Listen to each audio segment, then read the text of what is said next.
ಕರ್ತನಾಮಕ್ಕೆ ಸ್ತೋತ್ರ ಸಲ್ಲಿಸ್ತೇನೆ. ಮತ್ತೊಮ್ಮೆ ನಿಮ್ಮ ಮಧ್ಯದಲ್ಲಿ ನಿಲ್ಲುವಾಗ ನಾವು ಕಲಿತಾ ಬಂದ ಮೇರೆಗೆ ಕ್ರಿಸ್ತಿಯ ಕುಟುಂಬ, ಲೋಕದ ಕುಟುಂಬಗಳಿಗೂ ಕ್ರಿಸ್ತಿಯ ಕುಟುಂಬಕ್ಕೂ ಭಾಳ ವ್ಯತ್ಯಾಸ ಇದೆ. ಈ ಕ್ರಿಸ್ತಿಯ ಕುಟುಂಬ ಹೇಗಿರಬೇಕು, ಈ ಕುಟುಂಬ ಜೀವಿತವನ್ನು ಹುಟ್ಟು ಹಾಕಿದಂಥ ದೇವರು ಯಾವ ಉದ್ದೇಶಕ್ಕೆ ಕುಟುಂಬ ಜೀವಿತವನ್ನು ಆತನು ಅದನ್ನು ನೇಮಕ ಮಾಡಿದ, ಆ ಉದ್ದೇಶವನ್ನು ನಾವು ನೋಡಿದ್ದೇವೆ. ದೇವರು ಈ ಲೋಕದಲ್ಲಿ ಮನುಷ್ಯನನ್ನು ಉಂಟು ಮಾಡಿ, ನೀವು ಬಹುಸಂತಾನವುಳ್ಳವರಾಗಿ ಹೆಚ್ಚಿರಿ, ಭೂಮಿಯೆಲ್ಲ ತುಂಬಿಕೊಂಡು ಅದನ್ನು ವಶ ಮಾಡಿಕೊಳ್ಳಿರಿ, ಭೂಮಿಯಲ್ಲಿ ಸಂಚರಿಸುವ ಎಲ್ಲ ಪಶುಗಳ ಮೇಲೆಯೂ ಆಕಾಶದಲ್ಲಿರುವ ಎಲ್ಲ ಪಕ್ಷಿಗಳ ಮೇಲೆಯೂ ನೀರಿನಲ್ಲಿರುವ ಎಲ್ಲ ಜಲಚರಗಳ ಮೇಲೆಯೂ ನನ್ನ ಪರವಾಗಿ ದೊರೆತನ ಮಾಡಿರಿ. ಅಂದರೆ ದೇವ ಸ್ವರೂಪದಲ್ಲಿರುವ ಮಕ್ಕಳನ್ನು ಹೆತ್ತು ಈ ಲೋಕವನ್ನು ದೇವರ ರಾಜ್ಯವಾಗಿ ಪರಿವರ್ತನೆ ಮಾಡುವಂಥ ಉದ್ದೇಶದಿಂದ ದೇವರು ಮನುಷ್ಯನ ಕುಟುಂಬ ಜೀವಿತವನ್ನು ಉಂಟು ಮಾಡಿದ. ಇದನ್ನು ಗಮನಿಸಿದ್ದೇವೆ ಬೆಳಿಗ್ಗೆ. ಈ ಕುಟುಂಬ ಜೀವನವನ್ನು ದೇವರು ಯಾವ ರೀತಿಯಲ್ಲಿ ನೀವು ನೋಡಬೇಕೆಂಬುದಕ್ಕೆ ಎರಡು ಸಂಗತಿಗಳನ್ನು ನಿಮ್ಮ ಮುಂದೆ ಇಟ್ಟೆ ನಾನು. ಒಂದು, ದೇವರು ಈ ಕುಟುಂಬ ಜೀವಿತವನ್ನು ಬಹಳ ಮಾನ್ಯವಾದುದೆಂದು ಎಣಿಸಿದ್ದಾನೆ. ಗಂಭೀರವಾದ ವಿಚಾರ.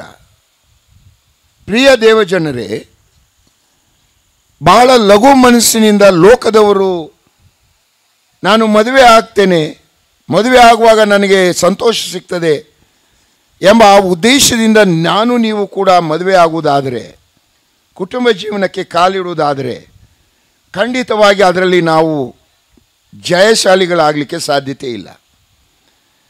ಕಾರಣ ಏನಂದರೆ, ಆ ಕುಟುಂಬ ಜೀವಿತವನ್ನು ನೇಮಕ ಮಾಡಿದಂಥ ದೇವರು ಯಾವ ಉದ್ದೇಶದಿಂದ ಅದನ್ನು ನೇಮಕ ಮಾಡಿದೆ ಎಂಬುದನ್ನು ನಾವು ತಿಳ್ಕೊಳ್ಬೇಕು. ತಿಳ್ಕೊಂಡ ಮೇಲೆ ದೇವರು ಅದನ್ನು ಎಷ್ಟು ಪ್ರಾಮುಖ್ಯವಾದದೆಂದು ಗಮನಿಸಿದ್ದಾನೆ ಎಂಬುದನ್ನು ನಾವು ತಿಳ್ಕೊಳ್ಳುವಾಗ ನಾವು ಆ ಗಂಭೀರತೆ ನಮಗೆ ಗೊತ್ತಿರ್ತದೆ. ಗಂಭೀರತೆ ನಮಗೆ ಗೊತ್ತಿರುವಾಗ ನಾವು ಕುಟುಂಬ ಜೀವನದಲ್ಲಿ ಸೋಲಾಗಲಿಕ್ಕೆ ಸಾಧ್ಯತೆ ಇರುವುದಿಲ್ಲ. ತಂದೆಯಾದ ದೇವರು ಕುಟುಂಬ ಜೀವನವನ್ನು, ಪುರುಷನನ್ನು ಸ್ತ್ರೀಯನ್ನು ಉಂಟು ಮಾಡಿದವನು ಆತನು. ಮನುಷ್ಯನು ಒಂಟಿಗನಾಗಿರುವುದು ಯೋಗ್ಯವಲ್ಲ ಅಂತ ತೀರ್ಮಾನ ಮಾಡಿದವನು ದೇವರು. ಸರಿ ಬೀಳುವ ಸಹಕಾರಿಣಿಯನ್ನು ಉಂಟು ಮಾಡಿದವನು ದೇವರು. ಅವರು ಹೇಗಿರಬೇಕೆಂಬುದಾಗಿ ರೂಪಿಸಿದವನು ದೇವರು. ಅವರಿಬ್ಬರನ್ನು ಒಂದು ಮಾಡಿದವನು ದೇವರು. ಅವರನ್ನು ಆಶೀರ್ವದಿಸಿದವನು ದೇವರೇ. ಹೀಗಿರುವಾಗ ನಾನು ನೀನು ಕುಟುಂಬ ಜೀವನಕ್ಕೆ ಕಾಲಿಡುವಾಗ ದೇವರು ಇಷ್ಟು ಗಂಭೀರವಾಗಿ ತೆಗೆದುಕೊಂಡಿರುವಾಗ ನಾನು ಎಷ್ಟು ಗಂಭೀರವಾಗಿ ಅದನ್ನು ತೆಗೆದುಕೊಳ್ಳಬೇಕು. ಇಬ್ರಿಯ ಬರೆದ ಪತ್ರಿಕೆ 13ನೇ ಅಧ್ಯಾಯ 3 ಮತ್ತು 4ನೇ ವಚನದಲ್ಲಿ ಓದುವಾಗ, ದಾಂಪತ್ಯವು ಮಾನ್ಯವಾದುದೆಂದು ಎಲ್ಲರೂ ಎಣಿಸಬೇಕು, ಯಾಕಂದರೆ ತಂದೆಯಾದ ದೇವರು ಅದನ್ನು ಮಾನ್ಯ ಮಾಡಿದ್ದಾನೆ. 2, ಮಗನಾದ ಯೇಸು ಕ್ರಿಸ್ತನು. ಯೇಸು ಕ್ರಿಸ್ತನು ತನ್ನ ಸೇವಾ ಜೀವಿತವನ್ನು ಪ್ರಾರಂಭ ಮಾಡಿದ್ದೇ ಮದುವೆ ಮನೆಯಿಂದ. ನಂತರ ತನಗೂ ಮತ್ತು ಸಭೆಗೂ ವಿಶ್ವಾಸಿಗಳಿರುವ ಸಂಬಂಧವನ್ನು ಮೊದಲಿಂಗನೂ ಮೊದಲಗಿತ್ತಿಯ ಸಂಬಂಧಕ್ಕೆ ಹೋಲಿಸಿರುವುದನ್ನು ವಾಕ್ಯಗಳಲ್ಲಿ ನಾವು ನೋಡುವುದು. 3ನೇದಾಗಿ, ಕರ್ತನಾದ ಯೇಸು ಸ್ವಾಮಿ ಪರಲೋಕ ರಾಜ್ಯವನ್ನು ಒಬ್ಬ ಅರಸನು ತನ್ನ ಮಗನಿಗೆ ಮದುವೆ ಮಾಡಿದಕ್ಕೆ ಹೋಲಿಸಿರುವುದನ್ನು ಮತ್ತಾಯನ ಬರೆದ ಸುವಾರ್ತೆ 22ನೇ ಅಧ್ಯಾಯ 1ನೇ ವಚನದಲ್ಲಿ 2ನೇ ವಚನದಲ್ಲಿ ನೋಡಿದು. ಇದಲ್ಲದೆ ರಕ್ಷಣೆಯ ವಸ್ತ್ರವನ್ನು, ನಮಗೆ ಉಂಟು ಮಾಡಿದ ರಕ್ಷಣೆಯ ವಸ್ತ್ರವನ್ನು ಯೆಶಾಯನ ಬರೆದ ಪ್ರವಾದನೆಯಲ್ಲಿ ಓದುವಾಗ ಧರ್ಮವೆಂಬ ನಿಲುವಂಗಿ, ರಕ್ಷಣೆ ಎಂಬ ವಸ್ತ್ರವನ್ನು ಹೊದಿಸಿದ್ದಾನೆ. ಯೇಸು ಸ್ವಾಮಿ ಇದನ್ನು ಮತ್ತಾಯನ ಬರೆದ ಸುವಾರ್ತೆ 22:11ರಲ್ಲಿ ಓದುವಾಗ ಮದುವೆಯ ವಸ್ತ್ರಕ್ಕೆ ಹೋಲಿಸ್ತಾನೆ. ಪರಲೋಕದಲ್ಲಿ ಮದುವೆ, ನಾವು ಪರಲೋಕದಲ್ಲಿ ನನ್ನ ಕರ್ತನು ಯೇಸು ಸ್ವಾಮಿ ಬಂದು ಜಯವೀರರಾದ ನಮ್ಮನ್ನು ಕೊಂಡೊಯ್ಯುವಾಗ ನಮ್ಮನ್ನು ಎಲ್ಲ ಈ ಲೋಕದ ಹಳೇ ಒಡಂಬಡಿಕೆ ವಿಶ್ವಾಸಿಗಳು, ಸಂಕಟ ಕಾಲದ ವಿಶ್ವಾಸಿಗಳು ಎಲ್ಲರಿಗಿಂತ ಮುಂಚೆ ಬಂದು ನನ್ನನ್ನು ನಿನ್ನನ್ನು ಕೊಂಡೊಯ್ಯೋದಕ್ಕೆ. ಯಾಕಂದರೆ ಆತನ ಮೊದಲಗಿತ್ತಿ ಆಗುವಂಥ ಜನರು ನಾನು ನೀನು. ಎಷ್ಟು ಅದ್ಭುತವಾದ ಆಶೀರ್ವಾದ! ಈ ಮೊದಲಗಿತ್ತಿ ಆಗುವಂಥವಳನ್ನು ಕರ್ತನಾದ ಯೇಸುಸ್ವಾಮಿ ಮೊದಲು ಬಂದು ಮಧ್ಯಾಕಾಶಕ್ಕೆ ಬಂದು ನಮ್ಮನ್ನು ಕರ್ಕೊಂಡು ಹೋಗಿ ನಮ್ಮೆಲ್ಲರಿಗೂ ನಾವು ಕ್ರಿಸ್ತನನ್ನು ನಂಬಿದ ಮೇಲೆ ನಾವು ಮಾಡಿದಂಥ ಜೀವಿತ, ತ್ಯಾಗಮಯವಾದ ಜೀವಿತ. ನೀವು ಏನು ಓದ್ತೀರಿ?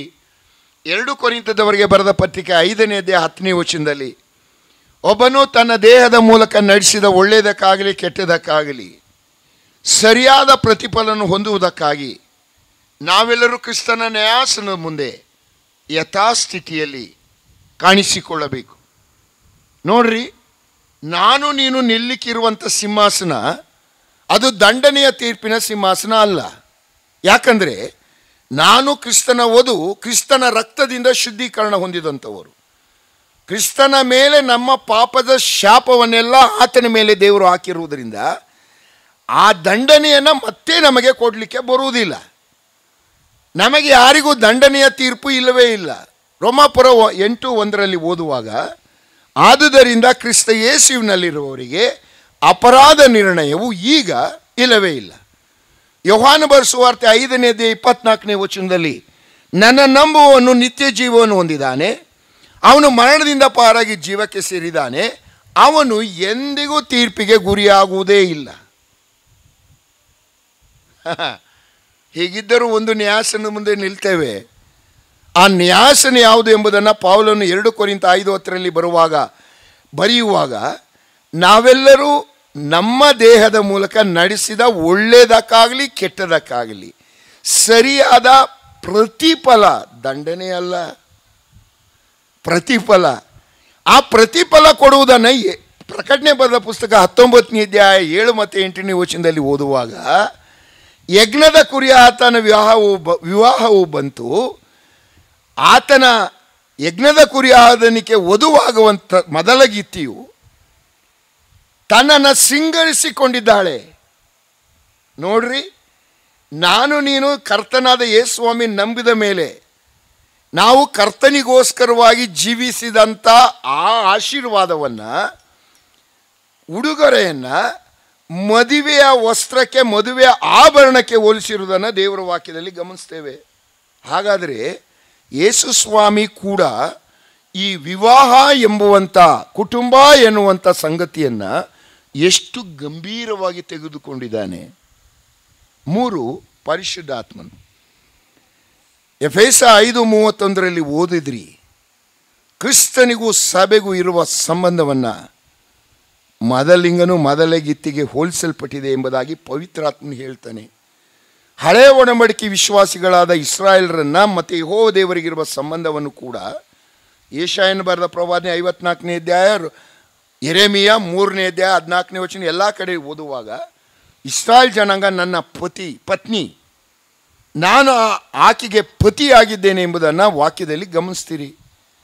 ಹಾಗಾದರೆ ತಂದೆಯಾದ ದೇವರು, ಮಗನಾದ ಯೇಸುಸ್ವಾಮಿ, ಪರಿಶುದ್ಧಾತ್ಮನು ಈ ಕುಟುಂಬ ಜೀವಿತವನ್ನು, ವಿವಾಹ ಜೀವಿತವನ್ನು ಮಾನ್ಯವಾದುದು ಎಂದು ಎಣಿಸಿದ್ದಾರೆ ಎನ್ನುವುದಾಗಿದ್ದರೆ, ಆತನ ಮಕ್ಕಳು ಎಣಿಸಿಕೊಂಡಿರುವಂಥ ನಾನು ನೀನು ಈ ದಿವಸ ಆ ಕುಟುಂಬ ಜೀವಿತವನ್ನು ಎಷ್ಟು ಗಂಭೀರವಾಗಿ ತೆಗೆದುಕೊಂಡಿದ್ದೀರಿ.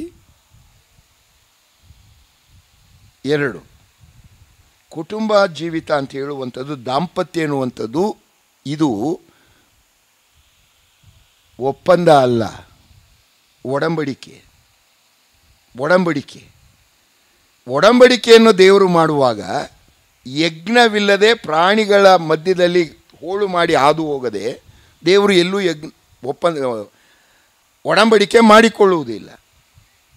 ಕೀರ್ತನೆ ಬರೆದ ಪುಸ್ತಕ 50ನೇ ಅಧ್ಯಾಯ 5ನೇ ವಚನ, ಯೆರೆಮೀಯ 34:18-20 ಎಲ್ಲ ಓದಿದ್ರಿ. ಆದಿಕಾಂಡ ಪುಸ್ತಕ 15:9-11 ವಚನದಲ್ಲಿ ದೇವರು ಅಬ್ರಾಮನ ಜೊತೆಯಲ್ಲಿ ಯಜ್ಞ ಮಾಡುವಾಗ ಹೋಳುಗಳು ಮಾಡಿ ಇಡು, ಮಧ್ಯದಲ್ಲಿ ಹಾದು ಹೋದ.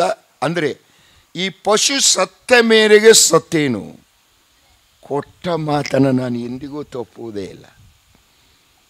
ಹಾಗಾದರೆ ಮಲಕಿನ ಬರೆದ ಪ್ರವಾದನೆ 2ನೇ ಅಧ್ಯಾಯ 14ನೇ ವಚನದಲ್ಲಿ ನಿನ್ನ ಯೌವನದ ಪತ್ನಿಯ ಜೊತೆಯಲ್ಲಿ ಆದಂಥ ಒಡಂಬಡಿಕೆ ಎಂಬುದಾಗಿ ಬರೀತಾನೆ. ನನ್ನ ಪ್ರಿಯ ದೇವ ಮಕ್ಕಳೇ, ಎಷ್ಟು ಜನ ಇದನ್ನು ಗಮನಿಸಿದ್ದೀರಿ?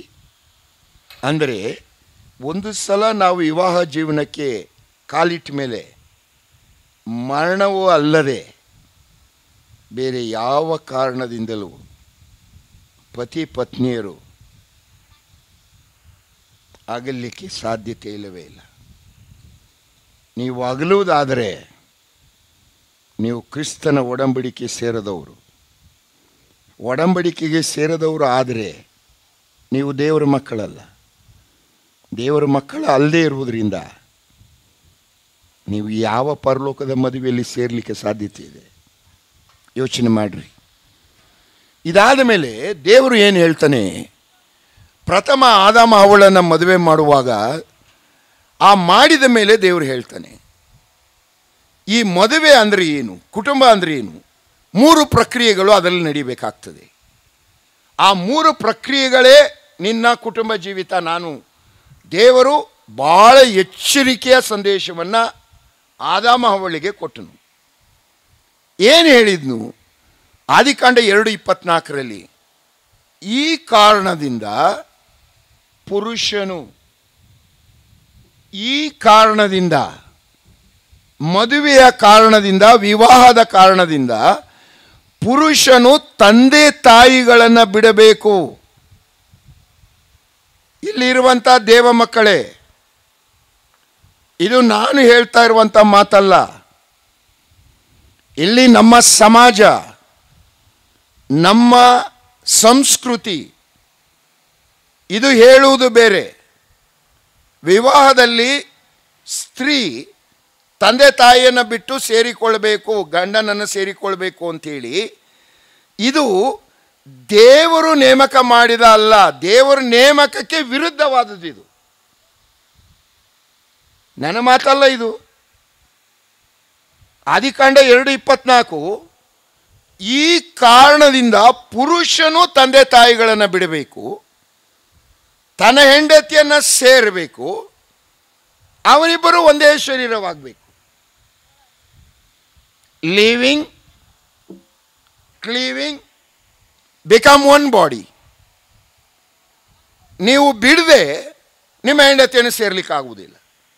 ನಿಮ್ಮ ಹೆಂಡತಿ ನೀವು ಸೇರದೆ ಒಂದೇ ಶರೀರ ಆಗ್ಲಿಕ್ಕೆ ಆಗುವುದಿಲ್ಲ.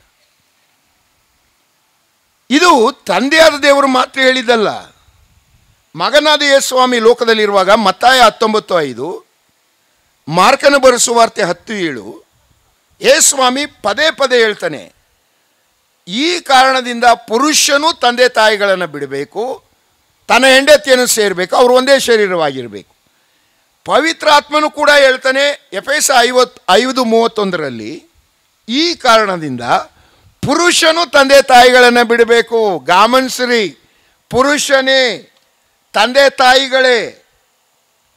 ತಾಯಿಗಳೇ ನಿಮ್ಮ ಮಕ್ಕಳನ್ನು ಬಿಡ್ರಿ.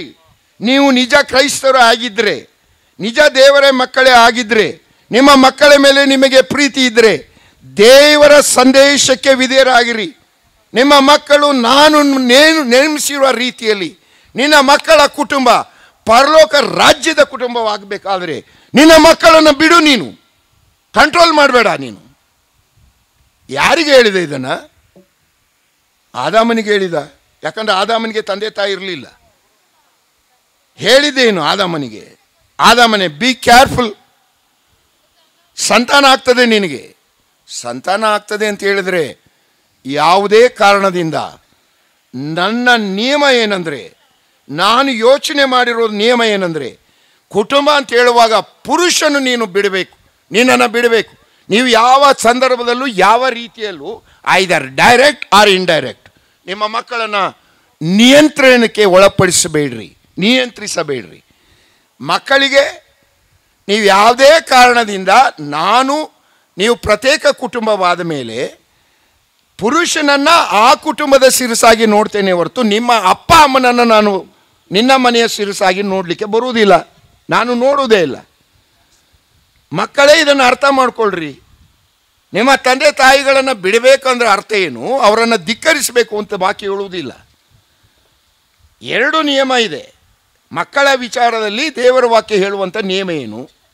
ಮಕ್ಕಳೇ, ಕರ್ತನಿಗೆ ಹೇಗೋ ಹಾಗೆ ನಿನ್ನ ತಂದೆ ತಾಯಿಯ ಮಾತನ್ನು ಕೇಳಬೇಕು. ಇದು ಧರ್ಮ, ಇದು ನಿನ್ನ ನೀತಿ. 2ನೇದಾಗಿ ಹೇಳ್ತಾನೆ, ದೇವರ ಆಶೀರ್ವಾದದ ಮೊದಲನೇ ಆಜ್ಞೆಯನ್ನು ಕೇಳಿರಿ. ನಿನ್ನ ತಂದೆ ತಾಯಿಗಳನ್ನು ಸನ್ಮಾನಿಸಬೇಕು. ಸನ್ಮಾನಿಸಿದ್ರೆ ಭೂಮಿಯ ಮೇಲೆ ಬಹುಕಾಲ ಬದುಕುವಿ. ಸನ್ಮಾನಕ್ಕೆ ವಿರುದ್ಧವಾದದ್ದು ದೂಷಣೆ. ದೂಷಣೆ ಮಾಡಿದರೆ ನೀನು ಸಾಯ್ತಿ ಮಗನೇ, ಸಾಯಿಸ್ತೇನೆ ನಿನ್ನನ್ನು.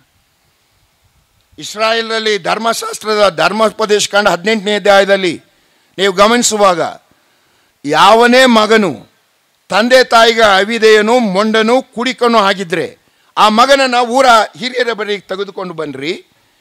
ತಂದೆ ತಾಯಿಗಳು ಆ ಮಗನ ಮೇಲೆ, ಈ ನನ್ನ ಮಗನು ನಮ್ಮ ಮಾತನ್ನು ಕೇಳುವುದಿಲ್ಲ, ಮೊಂಡ, ಕುಡಿಕ, ಅವಿಧೇಯ ಅಂತ ಹೇಳಬೇಕು.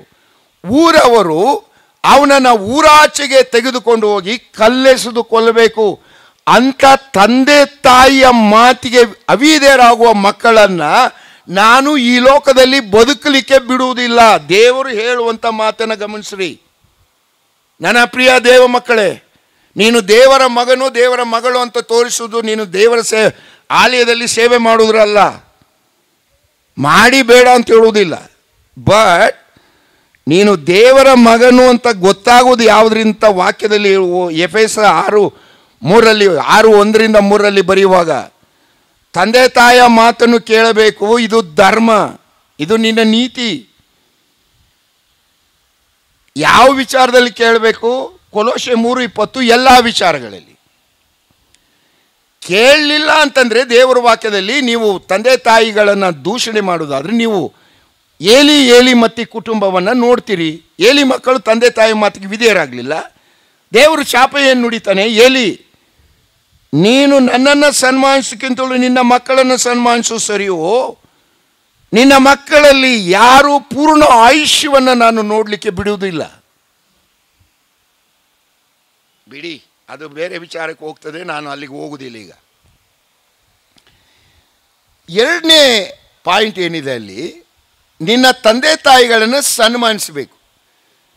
ಸನ್ಮಾನಿಸುವುದು ಯಾವಾಗ? ಮಾತು ಕೇಳುವುದು ಯಾವಾಗ? ಎಲ್ಲಿವರೆಗೆ ನೀವು ಸ್ವತಂತ್ರವಾಗಿ ನಿಮ್ಮ ಕುಟುಂಬವನ್ನು ಮಾಡಿಕೊಳ್ಳುವುದಿಲ್ಲ ಅಥವಾ ನಿನ್ನದೇ ಆದಂಥ ಮದುವೆ ವಿವಾಹದ ಮೂಲಕ ನೀನು ಪ್ರತ್ಯೇಕ ಕುಟುಂಬವಾದಾಗ ಎಂದಿಗೂ ನೀನು ತಂದೆ ತಾಯಿಯ ಮಾತನ್ನು ಕೇಳುವುದು ದೇವರ ವಾಕ್ಯದ ನಿಯಮ ಅಲ್ಲ. ಆಗ ನೀನು ಏನು ಮಾಡಬೇಕು? ನಿನ್ನ ತಂದೆ ತಾಯಿಯನ್ನು ಸನ್ಮಾನಿಸಬೇಕು. ಅವರಿಗೆ ವಿಧೇಯನಾಗುವಂಥ ಅವಶ್ಯಕತೆ ಇಲ್ಲ. ಏನು ಸನ್ಮಾನ ಅಂತ ಹೇಳಿದ್ರೆ, ಅವರನ್ನು ನಿನ್ನ ಜೀವಿತದಲ್ಲಿ ಬಹಳ ಉನ್ನತ ಸ್ಥಾನದಲ್ಲಿ ಇಟ್ಟಿರಬೇಕು. ಅದಿದೆ. ಅವ್ರಿಗೆ ಏನು ನೀನು ಸನ್ಮಾನ ಮಾಡಬೇಕು, ಏನು ಕೊಡಬೇಕು, ಅದನ್ನೆಲ್ಲ ಮಾಡಬೇಕು ಅಂತ ವಾಕ್ಯ ಹೇಳ್ತದೆ. ಈಗ ನಮ್ಮ ಜನರಲ್ಲಿ ಆಗ್ತಾ ಇರುವ ಪ್ರಾಬ್ಲಮ್ ಏನು? ಇವನು ಮದುವೆಗೆ ಮುಂಚೆ ಮಗಳೇ ಆಗಲಿ ಮಗನೇ ಆಗಲಿ ಅಪ್ಪ ಅಮ್ಮನ ಮಾತೇ ಕೇಳಲ್ಲ. ಮದುವೆ ಆದಮೇಲೆ ಅಪ್ಪ ಅಮ್ಮನ ಕೇಳಿದ್ರೆ ಏನೂ ಮಾಡಲ್ಲ. ಮತ್ತು ಕುಟುಂಬ ಏನಾಗುತ್ತೆ? ಕರ್ತನೆ ಹೇಳ್ತಾನೆ ಬಿಡ್ರಿ ಅಂತಾನೆ. ಏನು ಮಾಡ್ತಾರೆ ಇವರು? ಕುಟುಂಬ ಜೀವನಕ್ಕೆ ಬರ್ತಾರೆ. ಏನಾದರೂ ಚೆನ್ನಾಗಿದ್ದರೆ ಸರಿ, ಏನಾದರೂ ಗಲಾಟೆ ಆದಾಗ ಎಲ್ಲಿ ಓಡ್ತಾರೆ? ಯಾಕೆ ಓಡ್ತಾರೆ? ಸಿಂಪತಿ. ಅಪ್ಪ ಅಮ್ಮಗಳು ನಮ್ಮ ಜೊತೆಗಿದ್ದಾಗ ಮಕ್ಕಳು ನಿಂದು ಯಾವಾಗಲೂ ಇದ್ದಿದೆ ಸುಮ್ಮನೆ ಕೂತ್ಕೋ ಅಂತೀವಿ.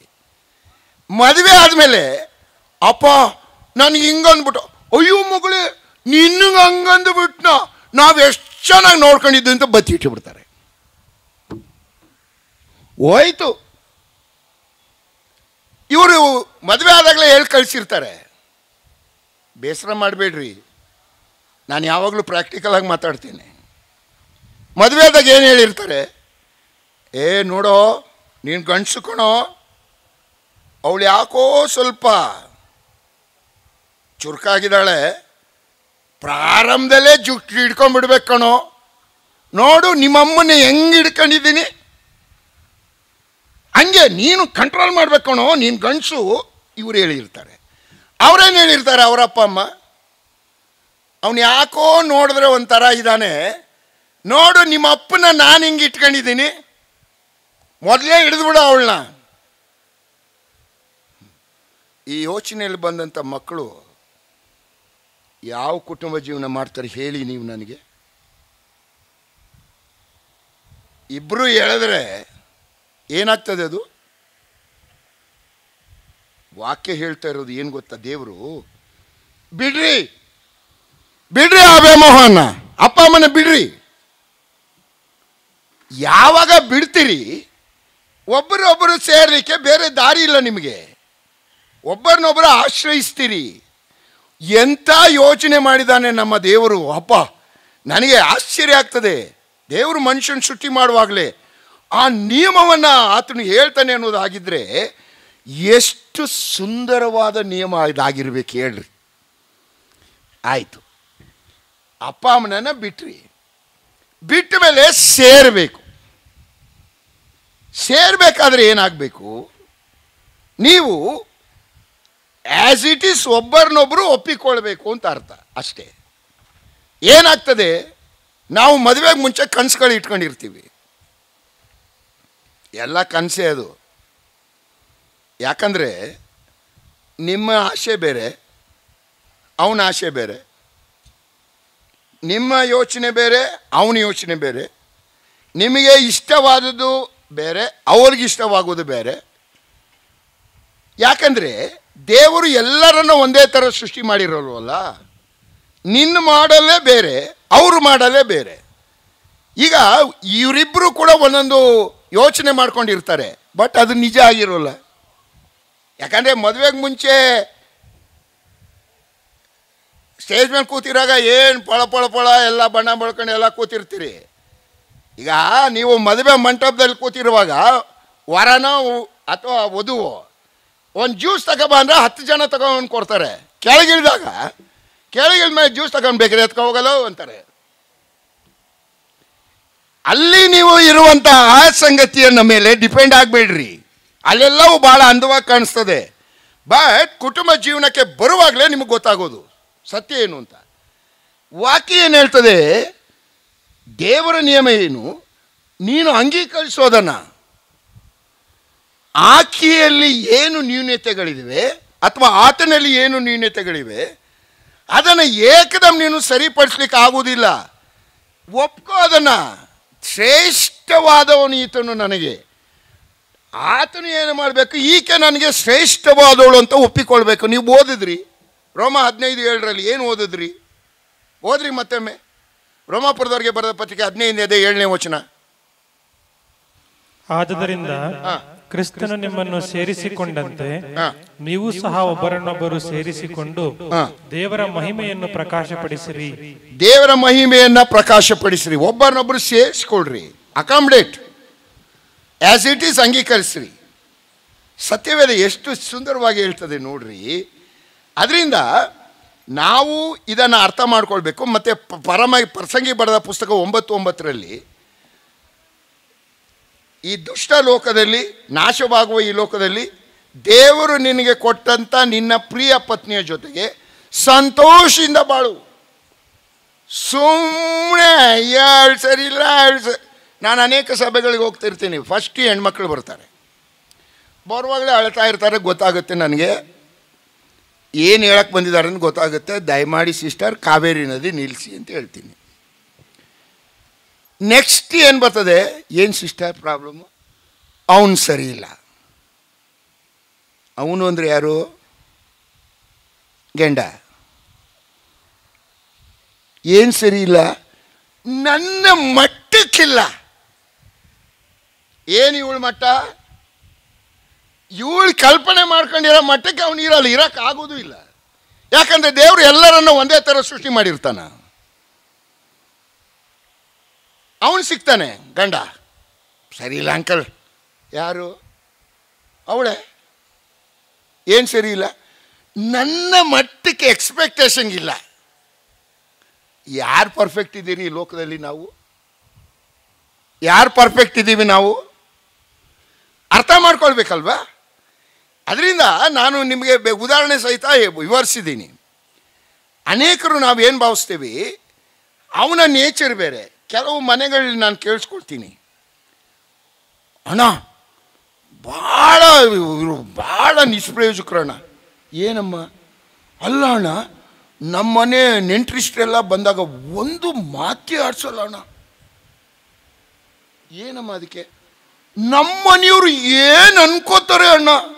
ಅಲ್ಲ ಇವನ ಇವ್ರ ಮನೆಯವರು ಏನು ಅನ್ಕೋತಾರೆ ಅನ್ನೋದಕ್ಕಿಂತಲೂ ಈ ಗಂಡ ದೊಡ್ಡವನಲ್ವಾ?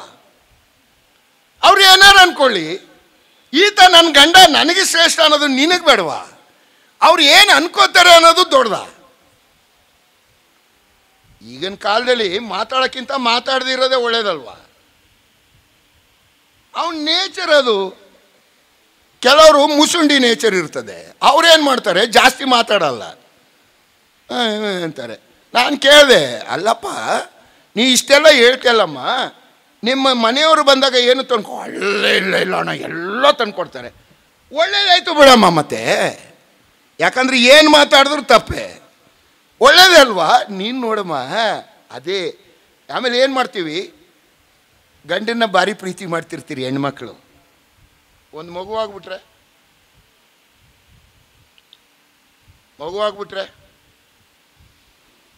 ಪುರುಷನ ಬಿಟ್ಬಿಡ್ತೀನಿ, ಇವ್ರನ್ನ ಕೇಳ್ತೀನಿ.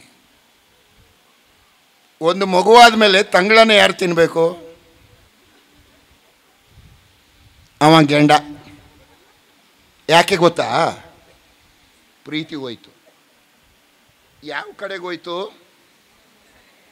ಸತ್ಯವೇದದಲ್ಲಿ ಎಲ್ಲೂ ದೇವರ ವಾಕ್ಯದಲ್ಲಿ ನಿಮ್ಮ ಮಕ್ಕಳನ್ನು ಪ್ರೀತಿ ಮಾಡಿ ಅಂತಿಲ್ಲ, ನಿಮ್ಮ ತಂದೆ ತಾಯಿಗಳನ್ನು ಪ್ರೀತಿ ಮಾಡೋದಂತಲೂ ಇಲ್ಲ.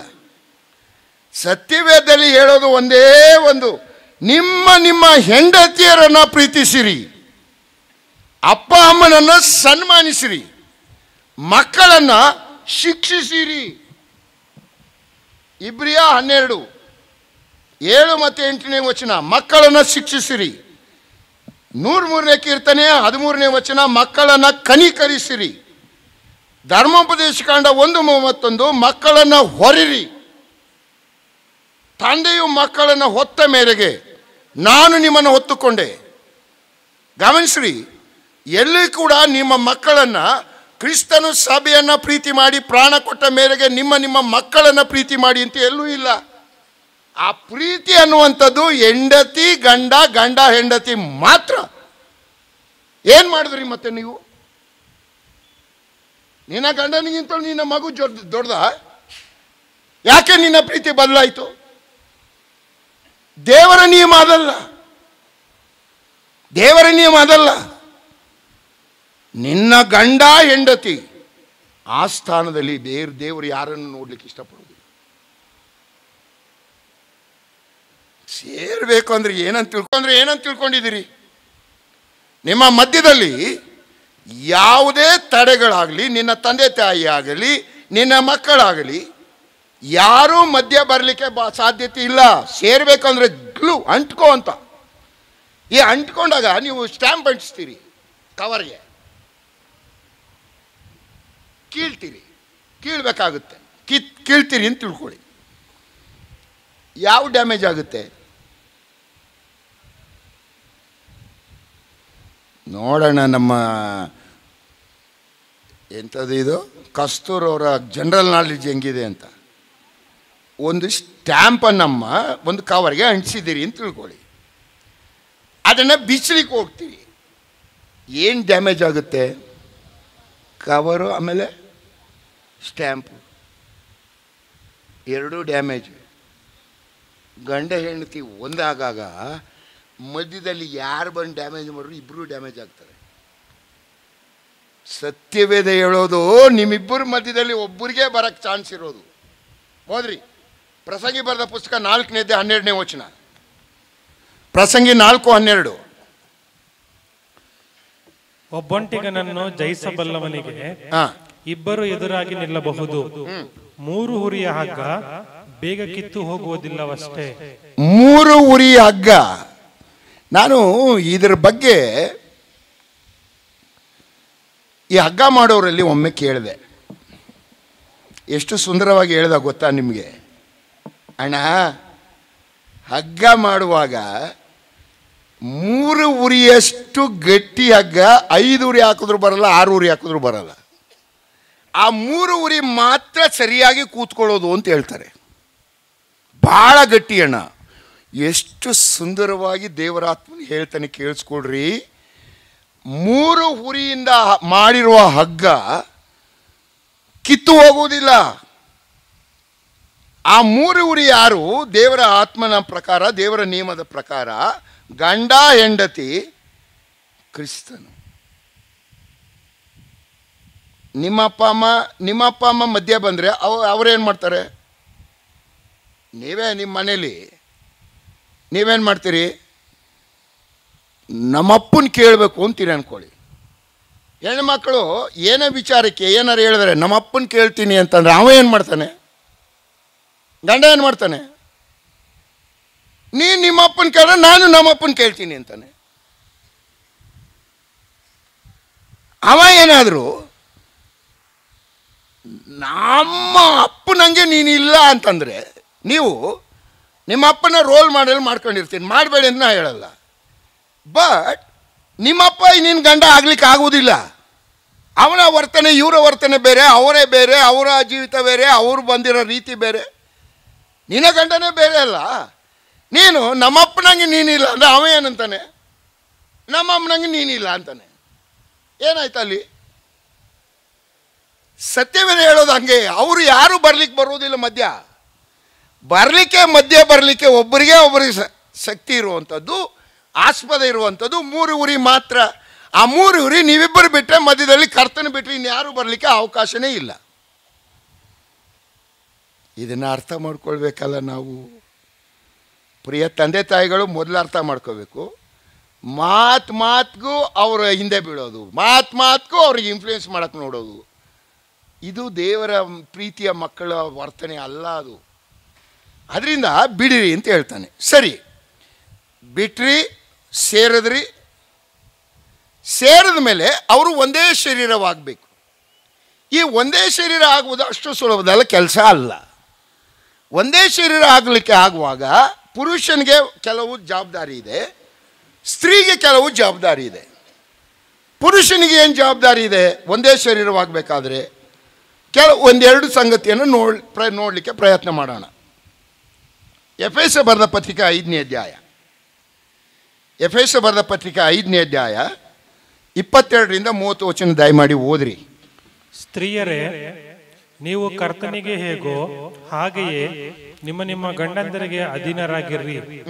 ಕ್ರಿಸ್ತನು ಸಭೆಗೆ ತಲೆಯಾಗಿರೋ ಪ್ರಕಾರವೇ ಗಂಡನು ಹೆಂಡತಿಗೆ ತಲೆಯಾಗಿದ್ದಾನೆ. ಕ್ರಿಸ್ತನು ಸಭೆಯೆಂಬ ದೇಹಕ್ಕೆ ರಕ್ಷಕನಾಗಿದ್ದಾನೆ. ಅದಿರಲಿ, ಸಭೆಯು ಕ್ರಿಸ್ತನಿಗೆ ಹೇಗೆ ಅಧೀನವಾಗಿದೆಯೋ ಹಾಗೆಯೇ ಸ್ತ್ರೀಯರು ತಮ್ಮ ಗಂಡಂದರಿಗೆ ಎಲ್ಲಾ ವಿಷಯಗಳಲ್ಲಿ ಅಧೀನರಾಗಿ. ಬಿಟ್ಬಿಡಿ, ಸ್ತ್ರೀಯರದು ಇವತ್ತು ನಾನು ಮಾಡಲ್ಲ. 25ನೇ ವಚನದಿಂದ ತಗೊಳ್ಳಿ. ಪುರುಷರೇ, ಕ್ರಿಸ್ತನು ಸಭೆಯನ್ನು ಪ್ರೀತಿಸಿದ ಪ್ರಕಾರವೇ ನಿಮ್ಮ ಹೆಂಡತಿಯರನ್ನು ಪ್ರೀತಿಸಿರಿ. 30ನೇ ವಚನದವರೆಗೂ ತೋರಿಸ್ತೀನಿ, ಆಮೇಲೆ ಇರಲಿ. ಈಗ ಅವರು ಒಂದೇ ಶರೀರವಾಗಿ, ನಿನ್ನ ಕುಟುಂಬ ದೇವರ ನಿಯಮದ ಪ್ರಕಾರ ಒಂದೇ ಶರೀರವಾಗಿ ಆ ಕುಟುಂಬ ಬೆಳಿಬೇಕಾದ್ರೆ ಪುರುಷನಿಗೆ ದೇವರು ಕೊಟ್ಟಿರುವ ಮೊದಲನೆಯ ಜವಾಬ್ದಾರಿ ಅವನು ಪ್ರೀತಿಸುವವನಾಗಿರಬೇಕು. ಪ್ರೀತಿ ಅಂದ್ರೇನು? ಅಯ್ಯೋ ದೇವ್ರೆ, ಅಯ್ಯಪ್ಪ, ಪ್ರೀತಿ ಅಂದರೆ ಗೊತ್ತಿಲ್ಲ ಅಂತ ಮುಗ್ಧರಾಗಿ ನೋಡ್ತಾ ಇದ್ದೀರಲ್ಲ ಎಲ್ಲ. ನಾವೇನು ತಿಳ್ಕೊಂಡಿದ್ದೀವಿ? ಪ್ರೀತಿ ಅಂದರೆ ಅನೇಕರು ಹೇಳ್ತಿರ್ತಾರೆ, I love my home, I love my job, I love chocolate ಪೇಸ್ಟ್ರಿನ.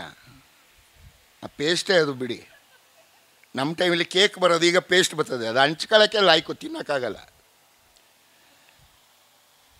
ಅಂದರೆ ಇವ್ರ ಮಾತಿನ ಅರ್ಥ ಏನು? ಪ್ರೀತಿ ಅಂದರೆ ಯಾವ ವಸ್ತುವಿಂದ, ಯಾವ ವ್ಯಕ್ತಿಯಿಂದ ಏನು ಲಾಭ ಆಗ್ತದೆ ಅದನ್ನು ಪ್ರೀತಿ ಅಂತಾರೆ. ಸತ್ಯವೇದ ಹೇಳೋದು ಇದಲ್ಲ. ಸತ್ಯವೇದ ಹೇಳುವಂಥದ್ದು ಪ್ರೀತಿ ಅಂದರೆ ಏನು? 1 ಯೋಹಾನ 3:16.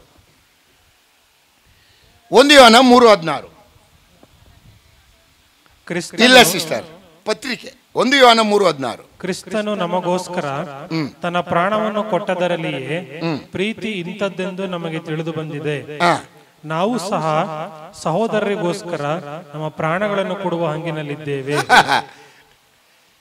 ಸತ್ಯವೇದದ ಪ್ರೀತಿ, ಕ್ರಿಸ್ತನ ಪ್ರೀತಿ ಅಂತ ಹೇಳುವಾಗ ಪ್ರೀತಿ ಅಂದ್ರೆ ಏನು? ಒಬ್ಬರಿಗೋಸ್ಕರ ಮತ್ತೊಬ್ಬರು ತ್ಯಾಗ ಮಾಡ್ಕೊಂಡ್ಬಿಡೋದು ತಮ್ಮನ. ಇದನ್ನ ಹೇಳುವಾಗ ಸತ್ಯವೇದದಲ್ಲಿ ಪುರುಷರಿಗೆ ಏನು ಹೇಳ್ತಾನೆ? ಪುರುಷರೇ, ನೀವು ನಿಮ್ಮ ಹೆಂಡತಿಯರನ್ನ ಪ್ರೀತಿಸಬೇಕು. ಪ್ರೀತಿಸಕ್ಕೆ ಮಟ್ಟ ಯಾವುದು? ಪಕ್ಕದ ಮನೆಯವರ, ಎದುರುಗಡೆ ಮನೆಯವರ?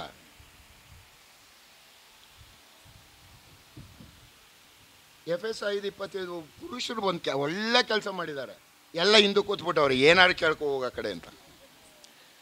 ನಂಗೆ ಯಾರು ಕಾಣ್ತಾನೆ ಇಲ್ಲ. FS 5:25. ಪುರುಷರೇ, ಕ್ರಿಸ್ತನು ಸಭೆಯನ್ನು ಪ್ರೀತಿಸಿದ ಪ್ರಕಾರವೇ ನಿಮ್ಮ ನಿಮ್ಮ ಹೆಂಡತಿಯರನ್ನು ಪ್ರೀತಿಸಿರಿ. ಯಾರ್ದು ಮಟ್ಟ ಪ್ರೀತಿ ಅಂದ್ರೆ? ಪುರುಷರೇ, ನಿಮ್ಮ ಹೆಂಡತಿಯರನ್ನ ಪ್ರೀತಿಸಬೇಕು. ಪ್ರೀತಿ ಅಂದ್ರೆ ಅರ್ಥ ಏನು? ನಿನ್ನನ್ನೇ ತ್ಯಾಗ ಮಾಡ್ಕೊಳ್ಬೇಕು. ಅದಕ್ಕೆ ಮಟ್ಟ ಯಾರ್ದು? ಯೇಸು ಸ್ವಾಮಿ. ನೋಡ್ರಿ, ಕುಟುಂಬದಲ್ಲಿ ಪುರುಷನಿಗೆ ಪ್ರೀತಿಸಬೇಕು ಅಂತ ಯಾಕೆ ಹೇಳಿದಾನೆ? ಪುರುಷನ ಪಾತ್ರ ಏನು ಕುಟುಂಬದಲ್ಲಿ? 1 ಕೊರಿಂಥ 3:11-3. 1 ಕೊರಿಂಥ 11:3.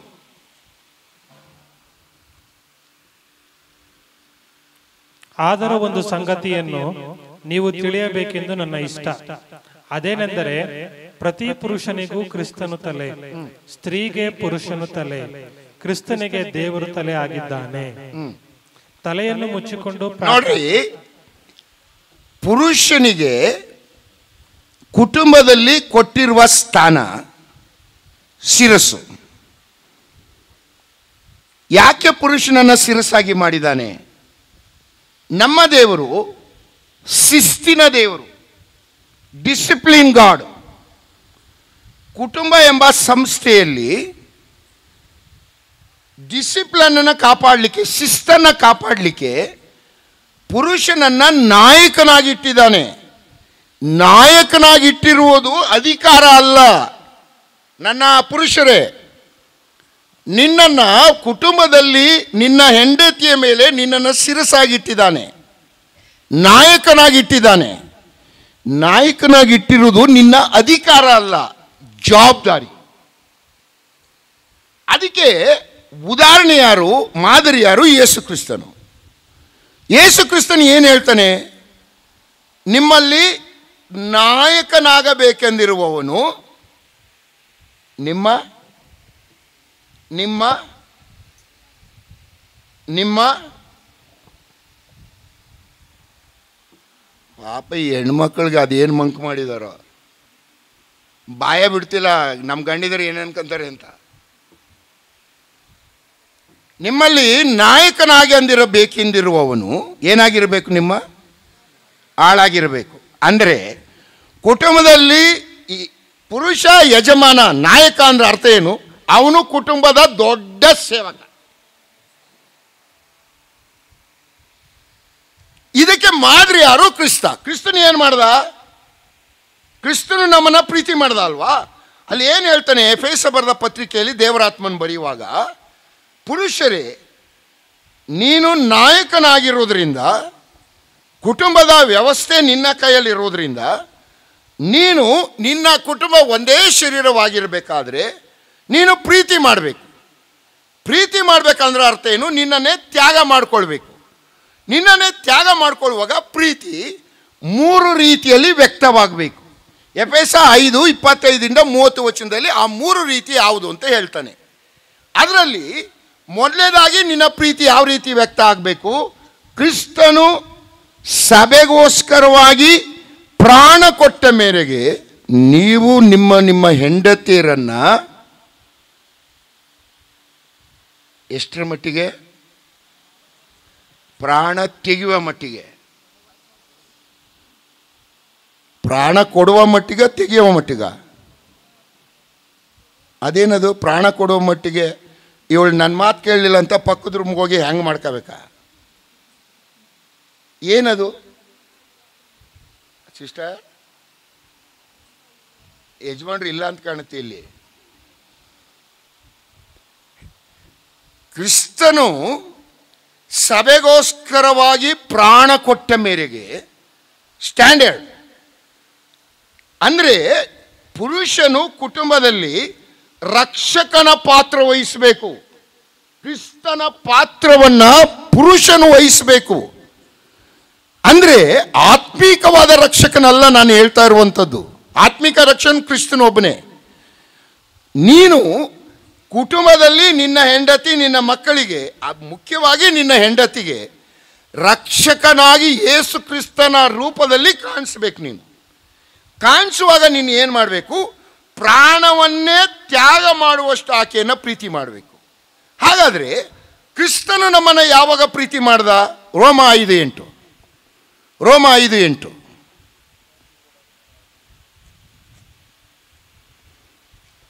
ನೀವು ಸಿಕ್ಲಿಲ್ಲ, ಲೇಟ್ ಆಯ್ತು ಅಂದ್ರೆ ನಾನು ಹೇಳ್ಬಿಡ್ತೀನಿ, ಬಾಯಿಲಿದೆ. ಆದರೆ ನಾವು ಪಾಪಿಗಳಾಗಿದ್ದಾಗಲೂ ಕ್ರಿಸ್ತನು ನಮಗೋಸ್ಕರ ಪ್ರಾಣ ಕೊಟ್ಟದರಲ್ಲಿ ದೇವರು ನಮ್ಮ ಮೇಲೆ ತನಗಿರುವ ಪ್ರೀತಿಯನ್ನ ಸಿದ್ಧಾಂತಪಡಿಸಿದ್ದಾನೆ. ಕ್ರಿಸ್ತನು ನಮ್ಮನ್ನು ಯಾವಾಗ ಪ್ರೀತಿ ಮಾಡ್ದ? ವೈರಿಗಳಾಗಿದ್ದಾಗ. ಪಾಪಿಗಳಂದ್ರೆ ವೈರಿ, ದೇವರಿಗೆ ವೈರಿಗಳು. ಅಂದರೆ ಈ ರೀತಿಯಲ್ಲಿ ನಿನ್ನ ಹೆಂಡತಿಯನ್ನು ಪ್ರೀತಿ ಮಾಡಬೇಕು ಅಂದರೆ ಅರ್ಥ ಏನಾಗಾದ್ರೆ? ನಿನ್ನ ಹೆಂಡತಿ ನಿನ್ನನ್ನು ವೈರತ್ವ ಮಾಡುವಾಗ, ಆಕೆ ನಿನ್ನ ವಿರುದ್ಧವಾಗಿ ತಿರುಗಿ ಬೀಳುವಾಗ ನೀನು ಆಕೆಯನ್ನು ಏನು ಮಾಡಬೇಕು? ಪ್ರಾಣ ಕೊಡುವಷ್ಟು ಪ್ರೀತಿ ಮಾಡಬೇಕು. ಯಾವಾಗ? ಆಕೆ ನಿನ್ನನ್ನು ವೈರತ್ವ ಮಾಡುವಾಗ. ಆಕೆನೂ ಪ್ರೀತಿ ಮಾಡಿಬಿಟ್ಟು ನೀನು ಪ್ರೀತಿ ಮಾಡೋದ್ರಲ್ಲಿ ಅರ್ಥ ಏನಿದೆ? ಯೇಸು ಕ್ರಿಸ್ತನು ನಮ್ಮನ್ನು ಪ್ರೀತಿ ಮಾಡ್ದ. ನಮ್ಮನ್ನು ಪ್ರೀತಿ ಮಾಡಿದ ಯಾವಾಗ? ನಾವು ವೈರಿಗಳಾಗಿದ್ದಾಗ ಪ್ರೀತಿ ಮಾಡ್ದ. ಇಲ್ಲಿ ಏನು ಬರೀತಾನೆ? ಎಫೆಸ ಬರೆದ ಪತ್ರಿಕೆ 5:25 ಪುರುಷರೇ, ನಿಮ್ಮನ್ನು ನಾಯಕ ಸ್ಥಾನದಲ್ಲಿ ಇಟ್ಟಿರೋದ್ರಿಂದ ನೀವೇನು ಮಾಡಬೇಕು? ನನ್ನ ಪಾತ್ರವನ್ನು ನಿನ್ನ ಕುಟುಂಬದಲ್ಲಿ ನಿನ್ನ ಹೆಂಡತಿಗೆ ವಹಿಸ್ಬೇಕು. ನೀನು ಹೇಗೆ? ಆಕೆಗೆ ರಕ್ಷಕನಾಗಿ ಪ್ರಾಣ ಕೊಡುವಷ್ಟು ಪ್ರೀತಿ ಮಾಡಬೇಕಂದ್ರೆ ಅರ್ಥ ಏನು? ನಿನ್ನ ಹೆಂಡತಿ ನಿನ್ನನ್ನು ಮೂದಲಿಸುವಾಗ, ನಿನ್ನ ವಿರುದ್ಧವಾಗಿ ತಿರುಗಿ ಬಿದ್ದಾಗ ಆಕೆಯನ್ನು ಪ್ರಾಣ ಕೊಡುವಷ್ಟು ಪ್ರೀತಿ ಮಾಡಬೇಕು. ಯಾಕಂದರೆ ಕ್ರಿಸ್ತನು ನಮ್ಮನ್ನು ಪ್ರೀತಿ ಮಾಡಿದ್ದೆ ವೈರತ್ವ ಮಾಡುವಾಗ ನಮಗೆ ಪ್ರಾಣ ಕೊಟ್ಟು ಪ್ರೀತಿ ಮಾಡಿದ್ದಾನೆ. ಈ ಪಾತ್ರವನ್ನು ನೀನು ವಹಿಸಬೇಕು. ಅಂದರೆ ಯೇಸ್ವಾಮಿ ಎಲ್ಲಿ ಸತ್ತ? ಯಾವ ಐಸಿಯುನಲ್ಲಿ? ಯಾವ ಹಾಸ್ಪಿಟ್ಲು? ಯಾವ ಐಸಿಯು? ಶಿಲ್ಬೆ ಮೇಲೆ. ಶಿಲ್ಬೆ ಮರಣ ಅಂದ್ರೆ ಅರ್ಥ ಏನು? ತಿರಸ್ಕಾರ, ಅವಮಾನ, ಹಿಂಸೆ, ಬಾಧೆ. ಅಂದರೆ ನಿನ್ನ ಹೆಂಡತಿ ನಿನ್ನನ್ನು ಹಿಂಸಿಸುವಾಗ, ನಿನ್ನ ಹೆಂಡತಿ ನಿನ್ನನ್ನು ಅವಮಾನ ಪಡಿಸುವಾಗ ಕ್ರಿಸ್ತನ ಪಾತ್ರವನ್ನು ನೀನು ವಹಿಸು ಆಕೆಗೆ.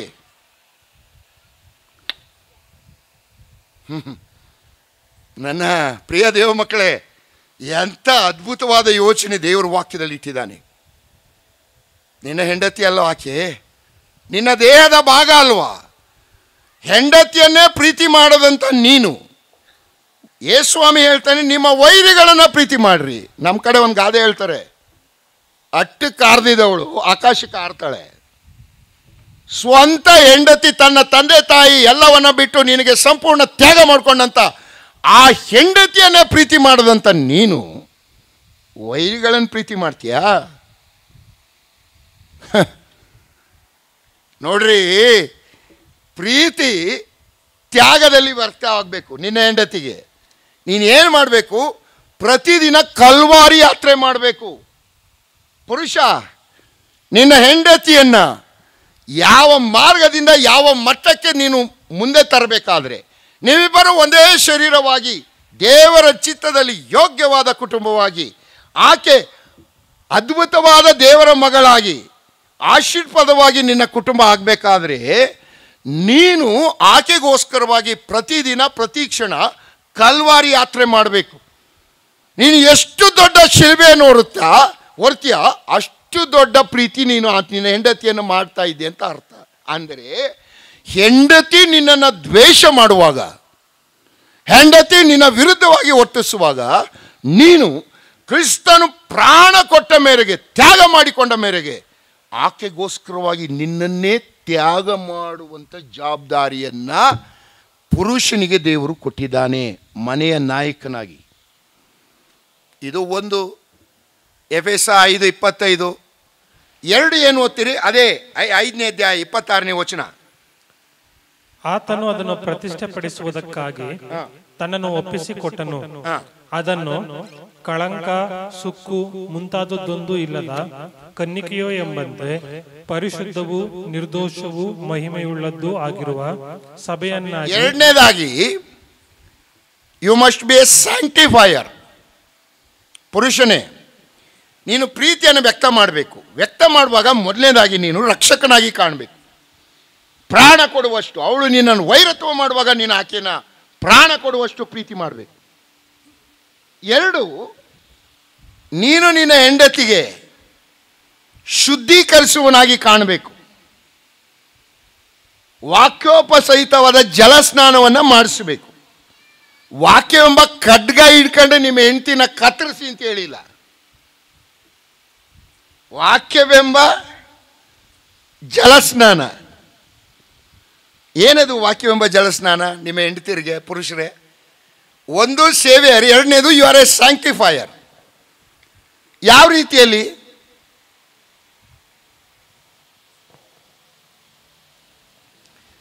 ಭಾನುವಾರ ಚರ್ಚ್ಗೆ ಹೋಗ್ತೀರಿ. ಚರ್ಚ್ಗೆ ಹೋಗ್ಬಿಟ್ಟು ನಾವೇನಾದರೂ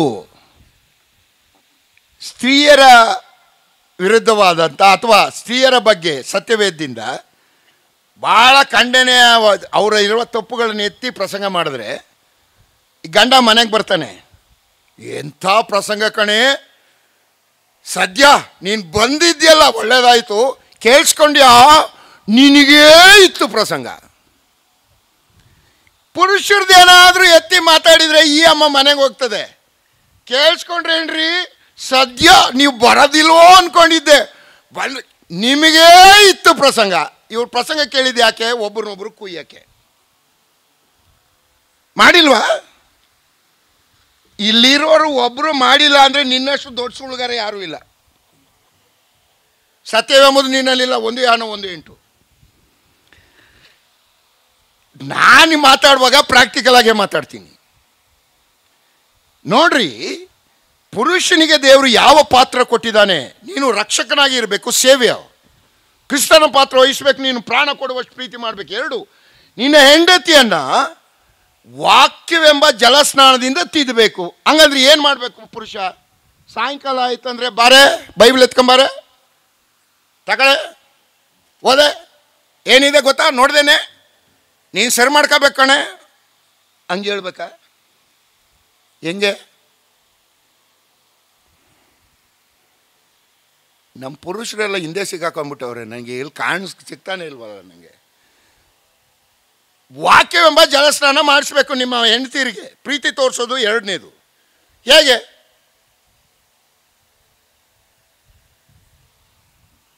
ಕ್ರಿಸ್ತನು ಹೆಂಗೆ ನಮಗೆ ಜಲಸ್ನಾನ ಮಾಡಿಸ್ದ?